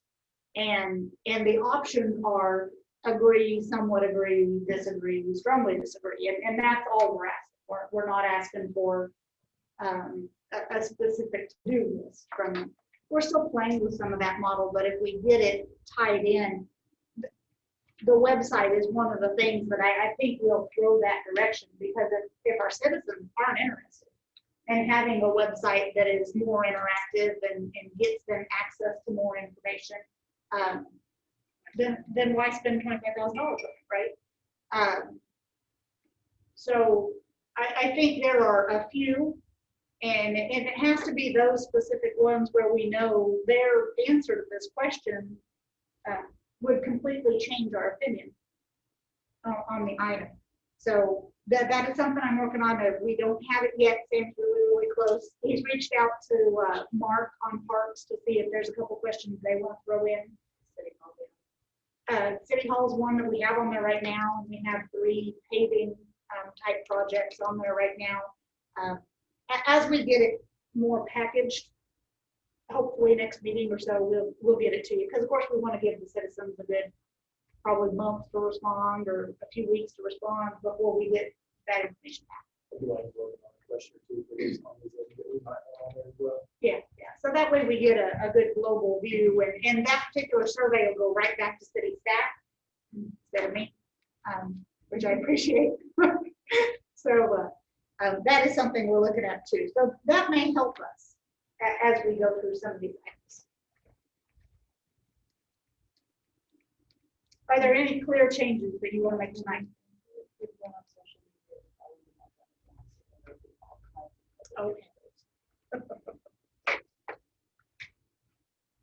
Now, the growth areas, things we don't take out. I mean, if we approve the budget, is everything that we keep in that growth area approved, or is it something that It's would have? approved in the budget, but that doesn't mean that staff automatically take off and go do it. It just means it's an approved item in the budget. Every single thing in there, Mark,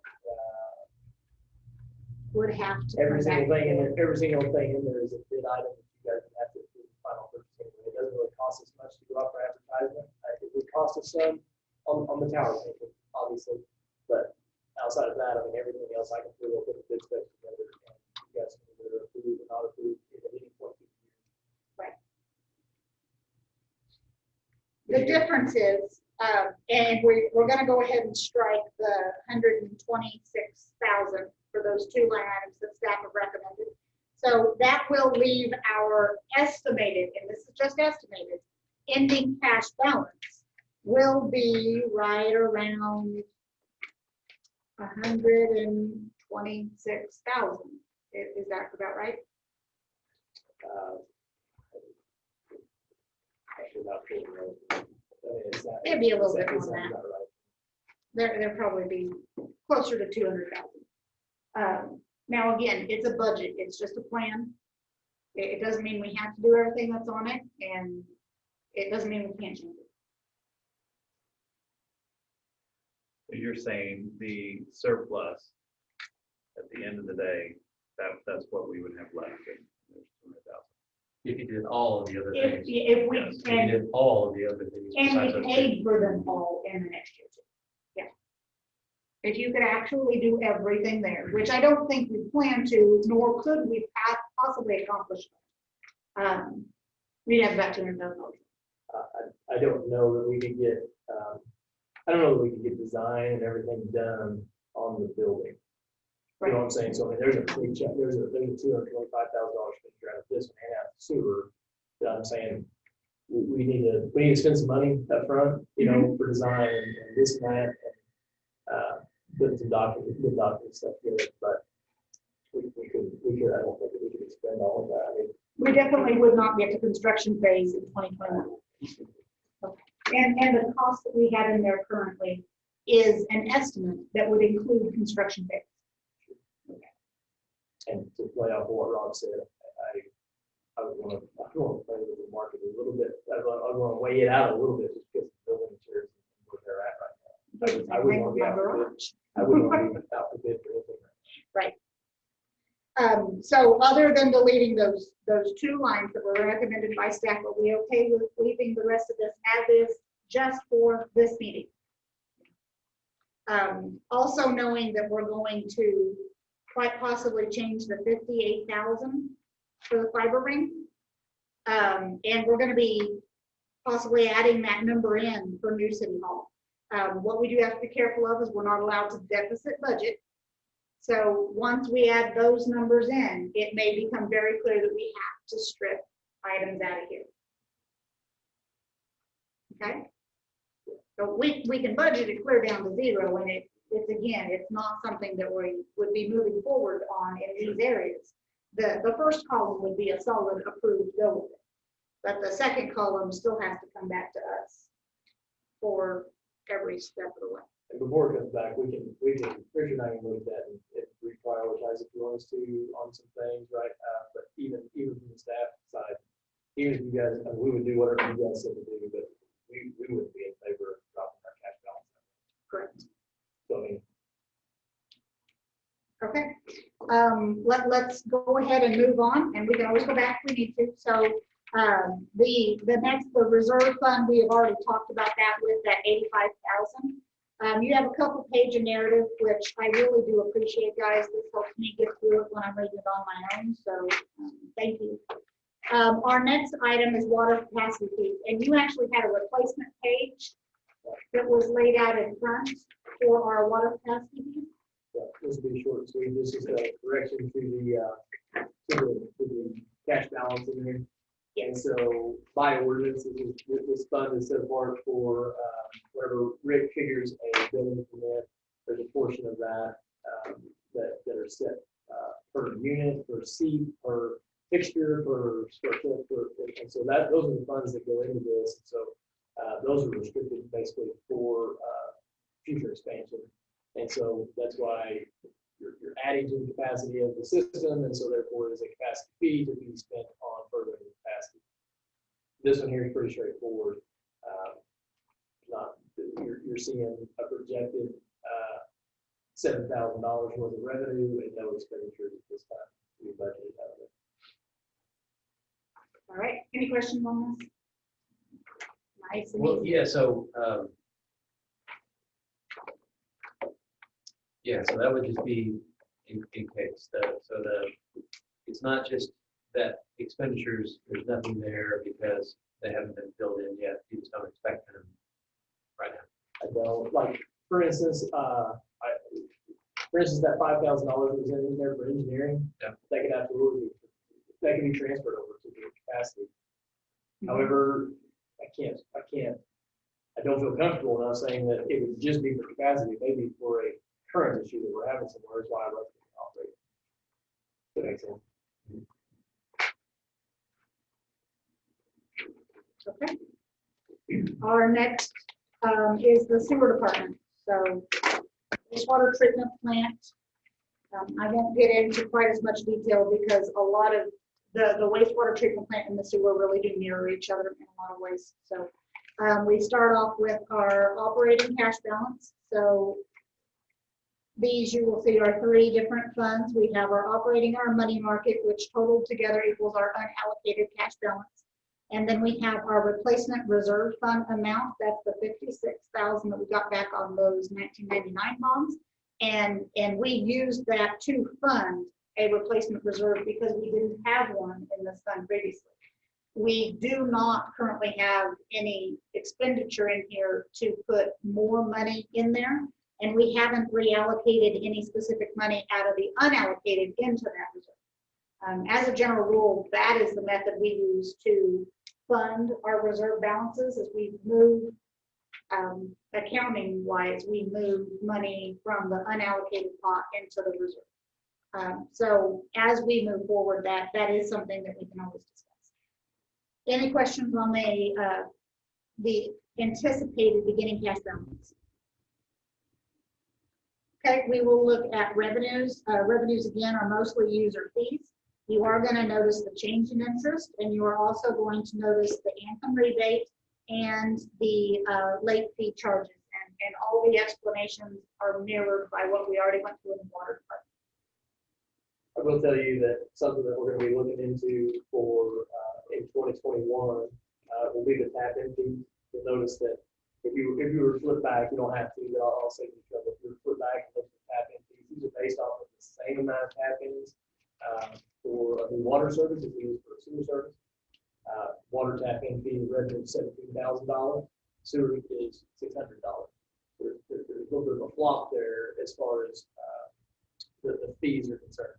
The difference in the two, though, are that we actually go out and we carry all the overhead we put in, we install with our own force, our own labor, our own material, everything that has to do with the water tap from the main to the meter, and we maintain that in perpetuity. On the sewer side,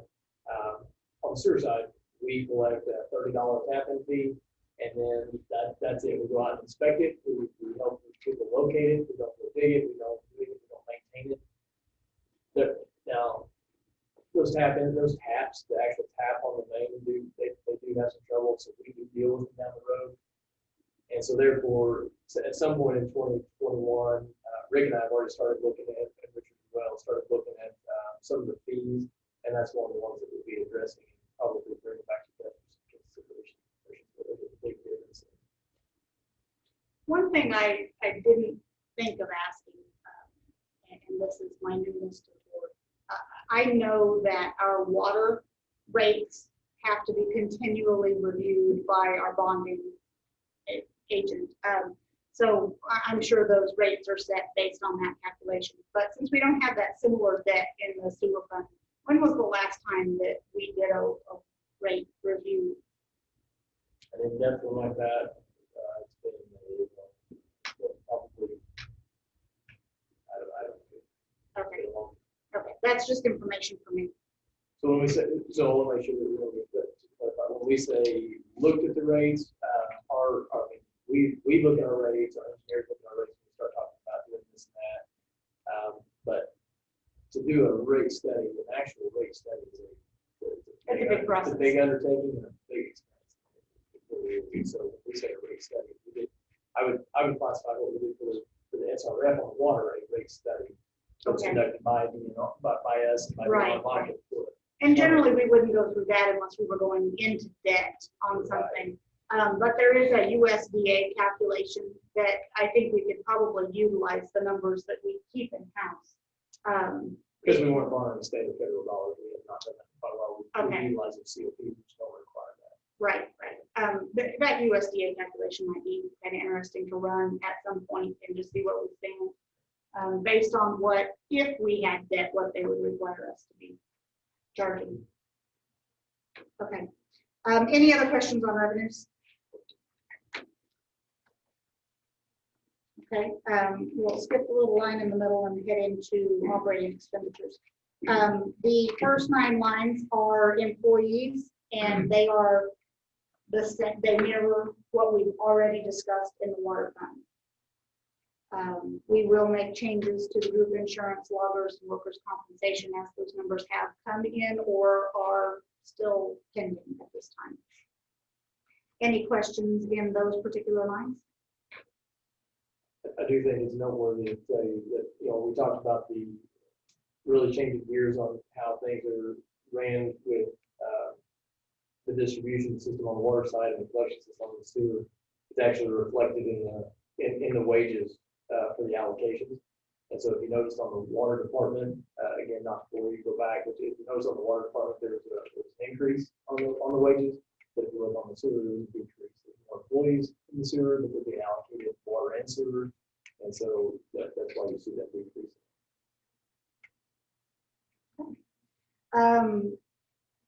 Let's start with 60/20 truck expense through 60/29 SCADA.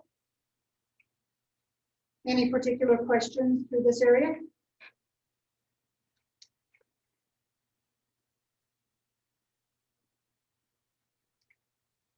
Okay. 60/30, which is legal, down through the bottom of the page. I will note that there is an insurance line in there that is expected to change once we get final numbers. And the big significant increase in that is just a reminder, back in 14 or 15, the plant flooded. And so in order for us to ever qualify for FEMA funding or anything, we have to carry flood insurance. Flood insurance is cheap and the premium seems that they really increase each year. So you'll see that. Okay. Flip the page from 6042 down to 6069, which is uniforms. Are there any questions on those line items?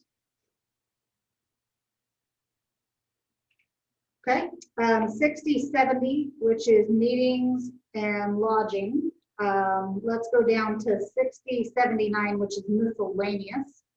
Any questions there? All right. 6080, which is a permit, down to, let's stop at the inmate program at 6100. I did have a question on the inmate program. What communication have we had with them, and do we really have any expectation that we're getting them back for the first half of the year? Lots of hopes, but not, they, of course, they're state government, right? So Right. They would like to do something, but there's no, Okay. they're gonna follow the guidelines for the program. So Right. it's very much, the program is very much alive and they want to get back after it as well, but not until things get a little more stable. Okay. So I've got a question. Plant chemicals went to zero. That Yeah. because of new equipment for the project. So you'll notice that, so when we say plant chemicals, we in the water side, you'll notice that the column over there, the 6045, 6051, this and that. So those are consistent through all the departments, and so some of them just don't have them, some of them do. So we went from plant chemicals to disinfection. So to answer your question, yes, Rob, we went from fluorination to UV to the ultraviolet. That's one of the improvements that we have down there. And so rather than call it chemicals, what we'll be changing out now will be bulbs and maintaining. And so we just moved that from chemicals to disinfection. Okay, so that's on 6254. So we're actually dropping that expense from approximately 6,500 this year down to about 3,000 next year.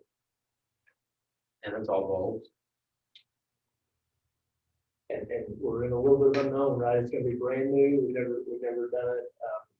My hope is to go back next year and say, hey, we didn't spend any of that, right? It's brand new, but it's just brand new. Bulbs are, I mean, I'm sure they're not cheap. I mean, banks are in there, but you remember 3 banks. of how many bulbs? I think there's 20 to a bank. Whew. I was thinking the bulbs around 400 or 500 by now. A piece. Yeah.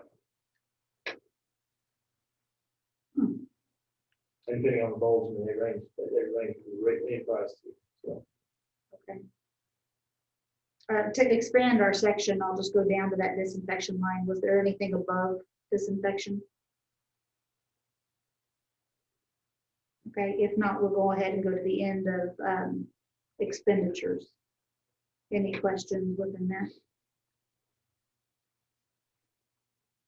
just a reminder that the professional services is our investment into our economic development with Bill Marshall. We didn't really touch base. It didn't touch base on it in the water department either, but it is consistent with both. Those have been moved out of the operating into the CIP. So you'll see that in just a few minutes.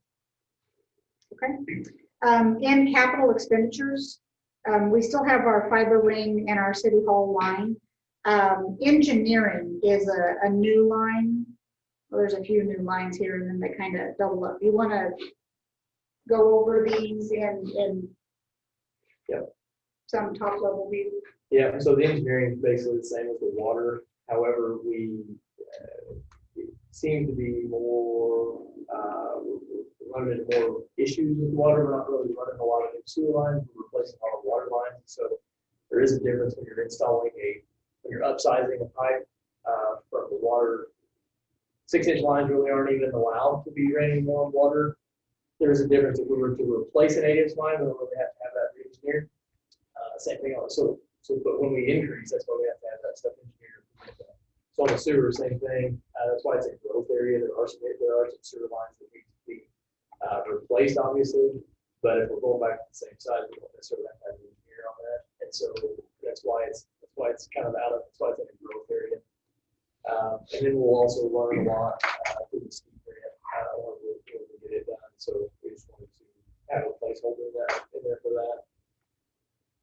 On the collection system, there's actually two. I'll have to look back at the growth areas on the narratives, but one of those is for, yeah, so there's some smoke testing equipment, and so obviously in line 16.4 up top, it's just our routine maintenance that we do within the plant or within the collection system. But by adding that additional 9,000, that would allow us to do a couple of, it would allow us to do a little bit more in-depth work, meaning we don't really have the equipment to do smoke testing. Years and years ago, we did it, and it's got to be done properly. It's got to have proper notification to be able to do so, but it also has got to have the proper equipment. So that would really, every year we're required to do so much work on our I&I, which is basically the water that's coming into our plant, stormwater and infiltration. Inflow and infiltration is what it stands for. And so this would allow us to purchase the smoke equipment for that, the smoke testing equipment for that. And then it also would help us identify the manholes. I don't know if you want to talk about that, basically testing of manholes and all the equipment that you're asking for, the pressure test. Correct. So, so normally like when something new comes in, like by the pool stuff, we don't test those manholes. The contractors do, and so we don't even have the equipment to do it. And so there are tons of manholes, like in this solicitation area one that's in these notes. I mean, we literally videoed every foot of that line, and we could not find a significant source of I&I in it. However, there is something in that area because that manhole overflows all the time. And to really dive down and figure that out without spending just a ton of money on engineering and stuff, if we had that equipment, we could take it out there and maybe it is a manhole. You know, the equipment to do that and for us to do it is way cheaper than to have somebody go here and try to do it for us. Every bit of I&I that gets into our system obviously just costs us more money. And so Richard and I mean, and Buck, and we've done it for years, but in wet weather, you can pop those lids, and in low flow, you pop those lids in like wherever pressure builds up and just groundwater underneath them, you can literally pop those lids and you can see water just forcing its way into the side of it, not in the pipe, not in the flow line. But I mean, that's water that's getting in there that we're pulling down, we're pumping down to the plant, and then we're treating it before we discharge, which is just adding to our cost.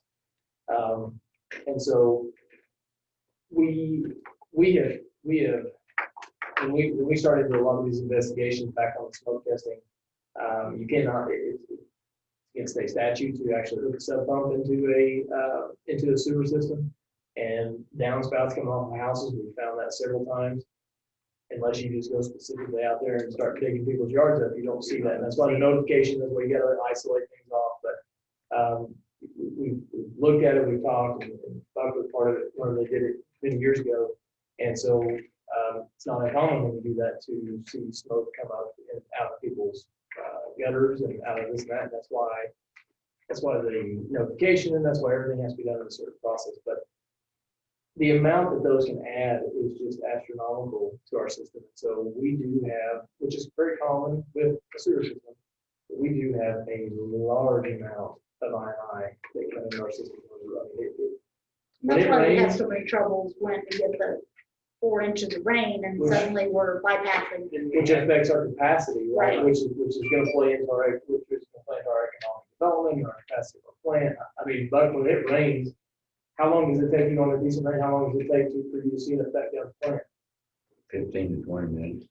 Which is telling you that there's a lot of I&I in there, which when we go into a bypass, which this plays into some other things, but when we go into a bypass event now, since they're allowing us to do blending, when we do a bypass, we're still capturing it, still running it through disinfection, but we're required to take samples every day for X amount of dollars per day while we're doing the bypass.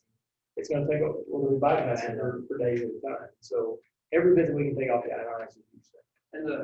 First the manual smoke test, I mean, once they get put in initially, they're tested But after that, I mean, who knows, right? There's some out there probably 50 years old that haven't been tested. Okay. I mean, that's the importance of it, that they need to be tested again and on a routine and regular basis.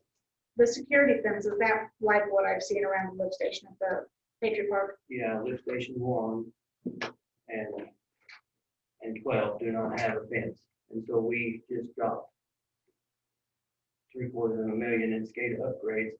And those cabinets are sitting there, Just sitting there. just sitting there. Okay. Website design, we know what that is.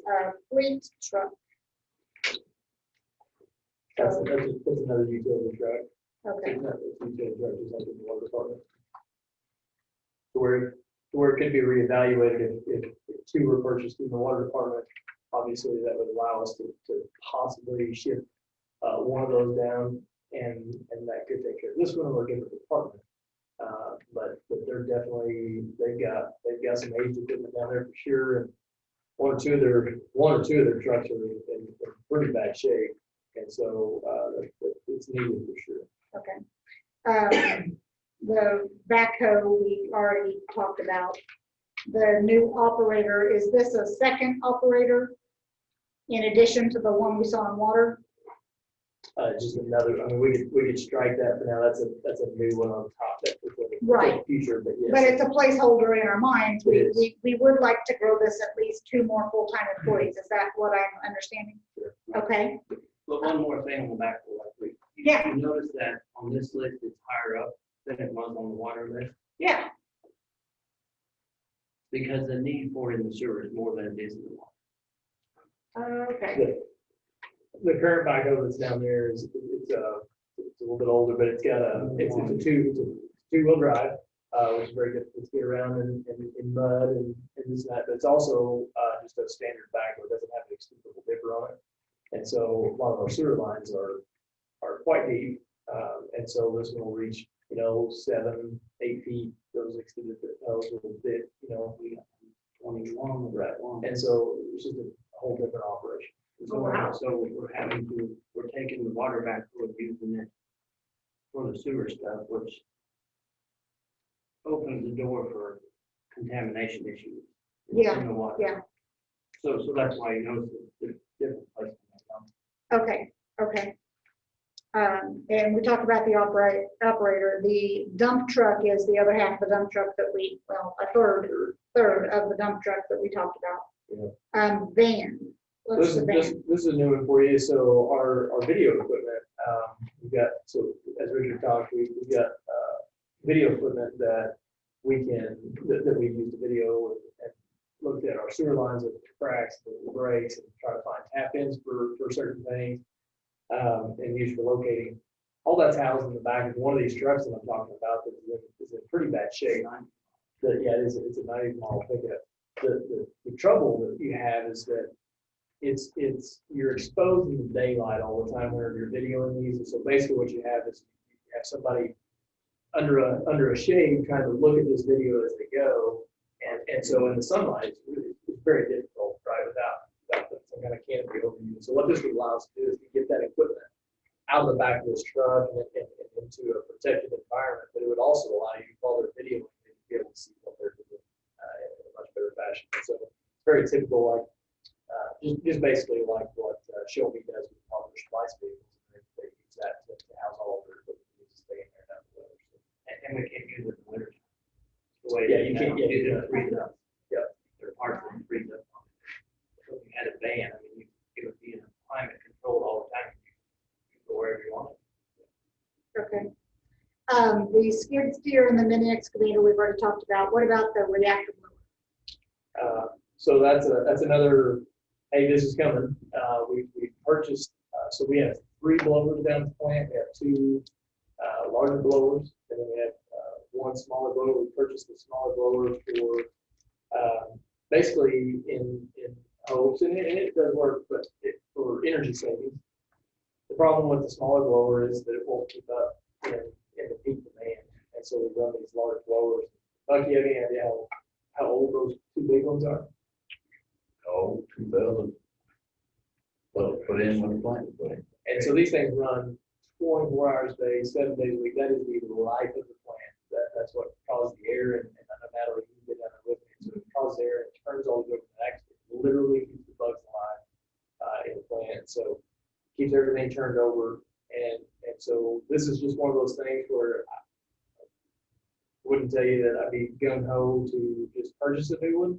It would be nice to have one on the shelf. We had a point this year where we had two down. One more, or even a much more of a delay in getting one of the other ones fixed. We get ready to pull the trigger and buy this one. I would imagine just before we got some good news on a Wednesday before the board meeting that they actually got that one back into service, and another one. That one goes down, and it is the light. So this is just one of those things where, again, like up top, in that second collection system, we kind of skipped over that. We would like to, that $16,000 to add an additional pump. We would love to get to the point where we have a spare pump for every lift station, because they're all plumbed a little bit different and wired a little bit different. That's what this would be, is we would have a spare. The two big blowers down there are exactly the same, plumbed the same. We would like to have an additional spare on the shelf. This would allow us to. Okay. Hey, I got one thing to say. Without them blowers, this plant is dead. I mean, it just goes plumb down. Okay. And then you got to reseed. So when you reseed, you got to get something, from another treatment plant. You got to if all three of them went down, we'd have about a day and a half before everything was plumb dead. And what you mean by dead is not energy dead, but living organism. Yeah. Right. When we're no longer We're no longer doing what we're supposed to be doing at the treatment plant. It happened years and years ago. So they put cyanide and some stuff down in our sewer system, and it was a major deal to get the plant back up. Okay. You literally have to go get sewage from another plant and let things start.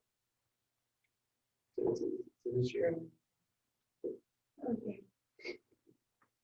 What is CIPP lighting? There's no number there, but what is that?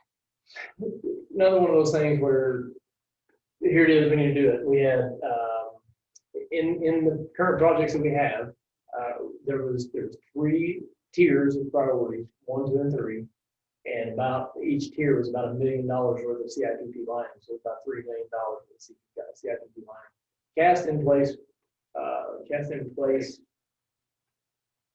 Something. Anyway, they come in. Pipeline. Gas in place pipe. What is it? So they come in here and basically they can drop in, and there's a resin mixture, and so they will mix this up, and they can come in and they can drop in and they can isolate this section of line, and they can, instead of having to dig up this section of line that may be 5 to 20 feet, or one place that we're looking at is we have one that's run under an apartment complex.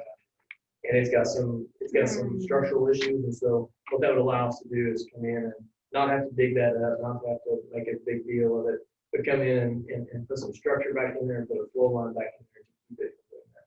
It also cuts down on your I&I, right? That is a big thing.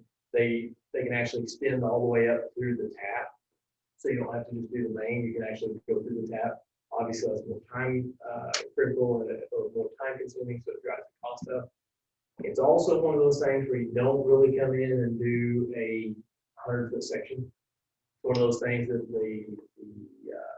as you see with the pavement, their mobilization, it's all based off per foot, right? And so the more footage that you add, the more you get done. 2019, or 2021, we're gonna look a little bit more in depth about a couple of places that we have some major concern about, that we can't really just go in and dig up. And so I look for that to be a 2022 budget. Okay. And in the narrative, there's some numbers in there too. Okay. Air compressor we talked about, the building we talked about, and the truck we kind of talked about. So you already kind of noted the new operator is one that we can move from our list and definitely put back on our future growth plan. Is there anything else specific that you would do the same thing with on this list?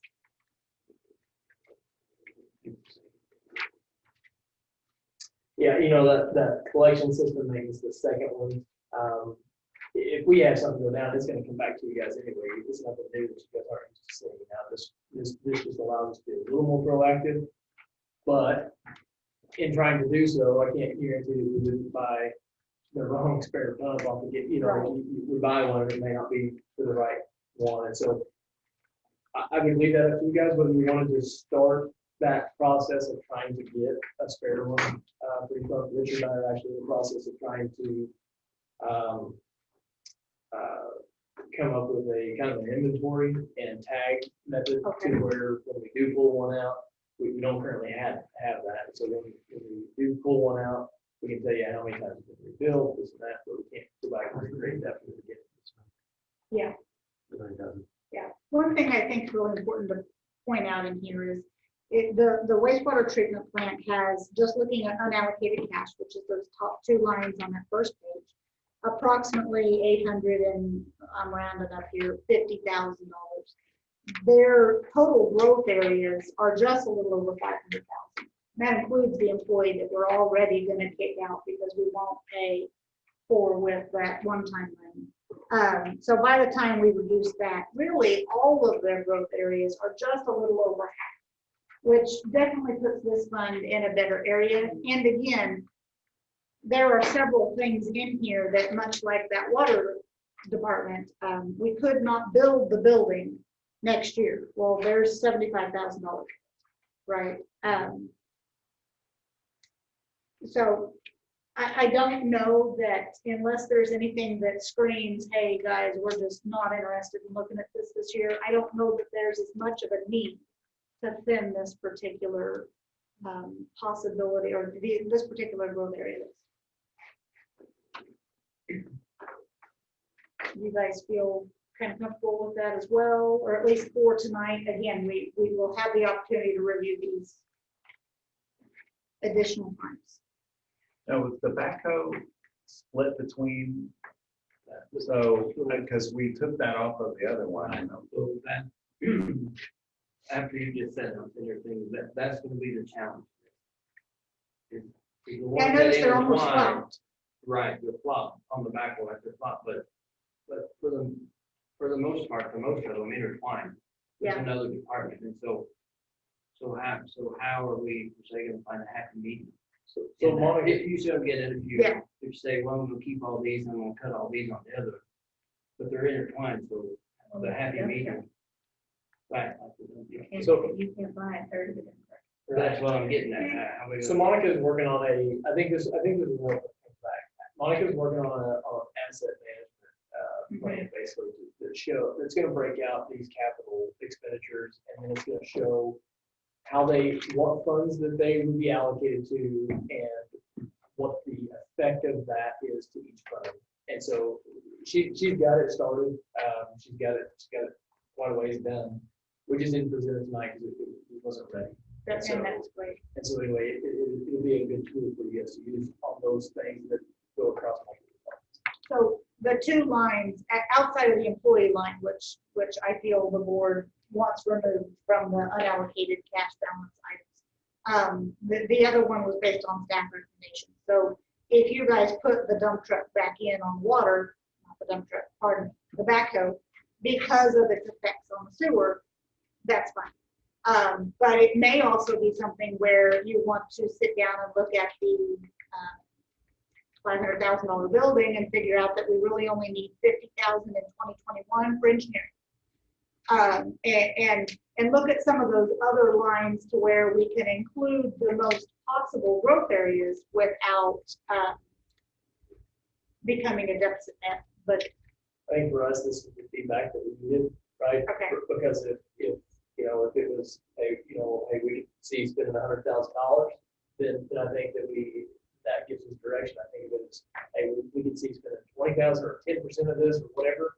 Right. But what I'm hearing is giving us some direction. I think what we need to do from staff is go back and give you guys a kind of a summary or a combined effort of prioritization.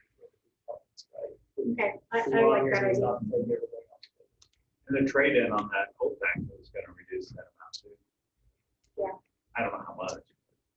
What do you use right? But it's kind of a moving piece by there because we have a couple other ones that we would probably trade in. And this one would probably, we would probably reduce the amount of use on this one to be able to keep it utilized for a couple of things. So it's you know what I'm saying? That these other two, the one that's 960 and 96 model that we have would be the trade-ins. This one would replace the fill-in piece of those.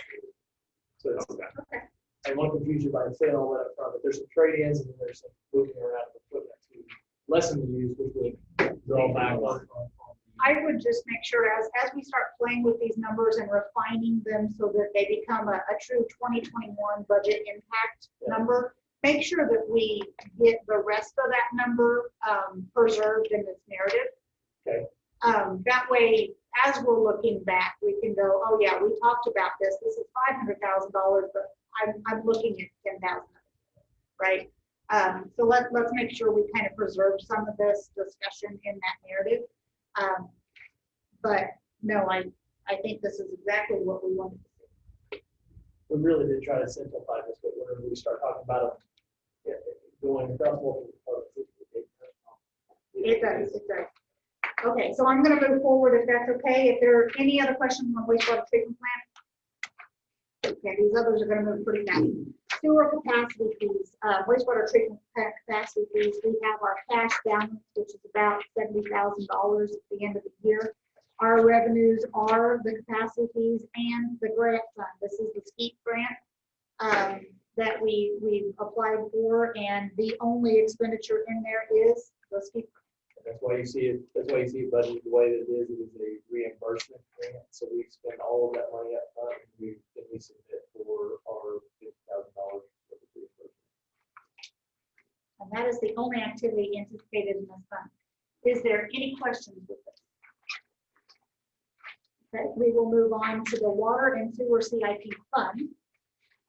At the end of this year, we anticipate this will have a projected budget of about $878,000. The revenue in this is both interest and the CIP fund. The expenses in this are our debt service. Is there anything else you want to specifically point out in this? Just our contribution to grow for these two enterprise funds comes out of this, as well as we have the remaining engineering left on a contract to finish our projects that we will not expend by the end of this year. But those are expenditures that we do see as Okay. Are there any questions with the CIP fund? I will throw out that some of those expenditures on that growth area, they would qualify for the CIP. However, with the projects that we have and the amount of debt that we have on matters, I don't think that we need to pull anything else out of cash for that 2021 budget. That would be something to put on the table, possibly 2022. When we get through some of these other projects, we've already seen several change orders, and we're definitely not through the project yet. Okay. And so I would pretty much be about seeing what cash is at. Okay. Our last fund for tonight is the SRF funds. This is the SRF debt, correct? So I'll let Monica talk about this one. I'll let her run through this with you a little bit. The only thing that I will tell you is that much like the other funds, you'll see this one has a cash balance in it. But this fund, those funds aren't eligible for anything else other than debt service. And so if those funds continue to build, then we can look at using that and paying and lessening one of our debt service payments or something. But that cash is not for a new dump truck or a new backhoe or a new anything else. It is for debt service only. And so that's only that's all. So this revenue comes from the water system users. Part of the billing is already calculated out, so it doesn't even go into the water operating fund. It's just automatically separated out into this debt service fund. However, it is broken out into the same classifications like the operating as far as the water user exempt, the water use resident, and the water use business. You will see a transfer in from the CIP. And the way the debt has been structured is we're using both the CIP funds and these funds to pay for both the SRF as well as our revenue bonds. Well, this particular one, this particular fund is for the SRF, and we do not currently have enough revenue coming in for that. And so we are using the CIP fund, and that's how that debt was structured. I mean, that's when we went into this is how we were funding this. So this is anticipated, and it has been budgeted that way from the beginning. And so the debt service, the transfer in from the CIP has increased, and that's just because we're going to have that full year of debt service versus a partial year this year. And then our expenditures is just your principal and interest and the agent fees. There is a 10% debt assurance. The SRF requires a 10%. The SRF loan requires a 10% net revenue above what we're bringing in. Our system has to have that 10% of the debt service payment, which equals about $38,000. We don't have to hold on to it. We don't have to stick it in an account. We just have to know that our system is making that much more revenue than our expenses. So that's why I'm putting it in there.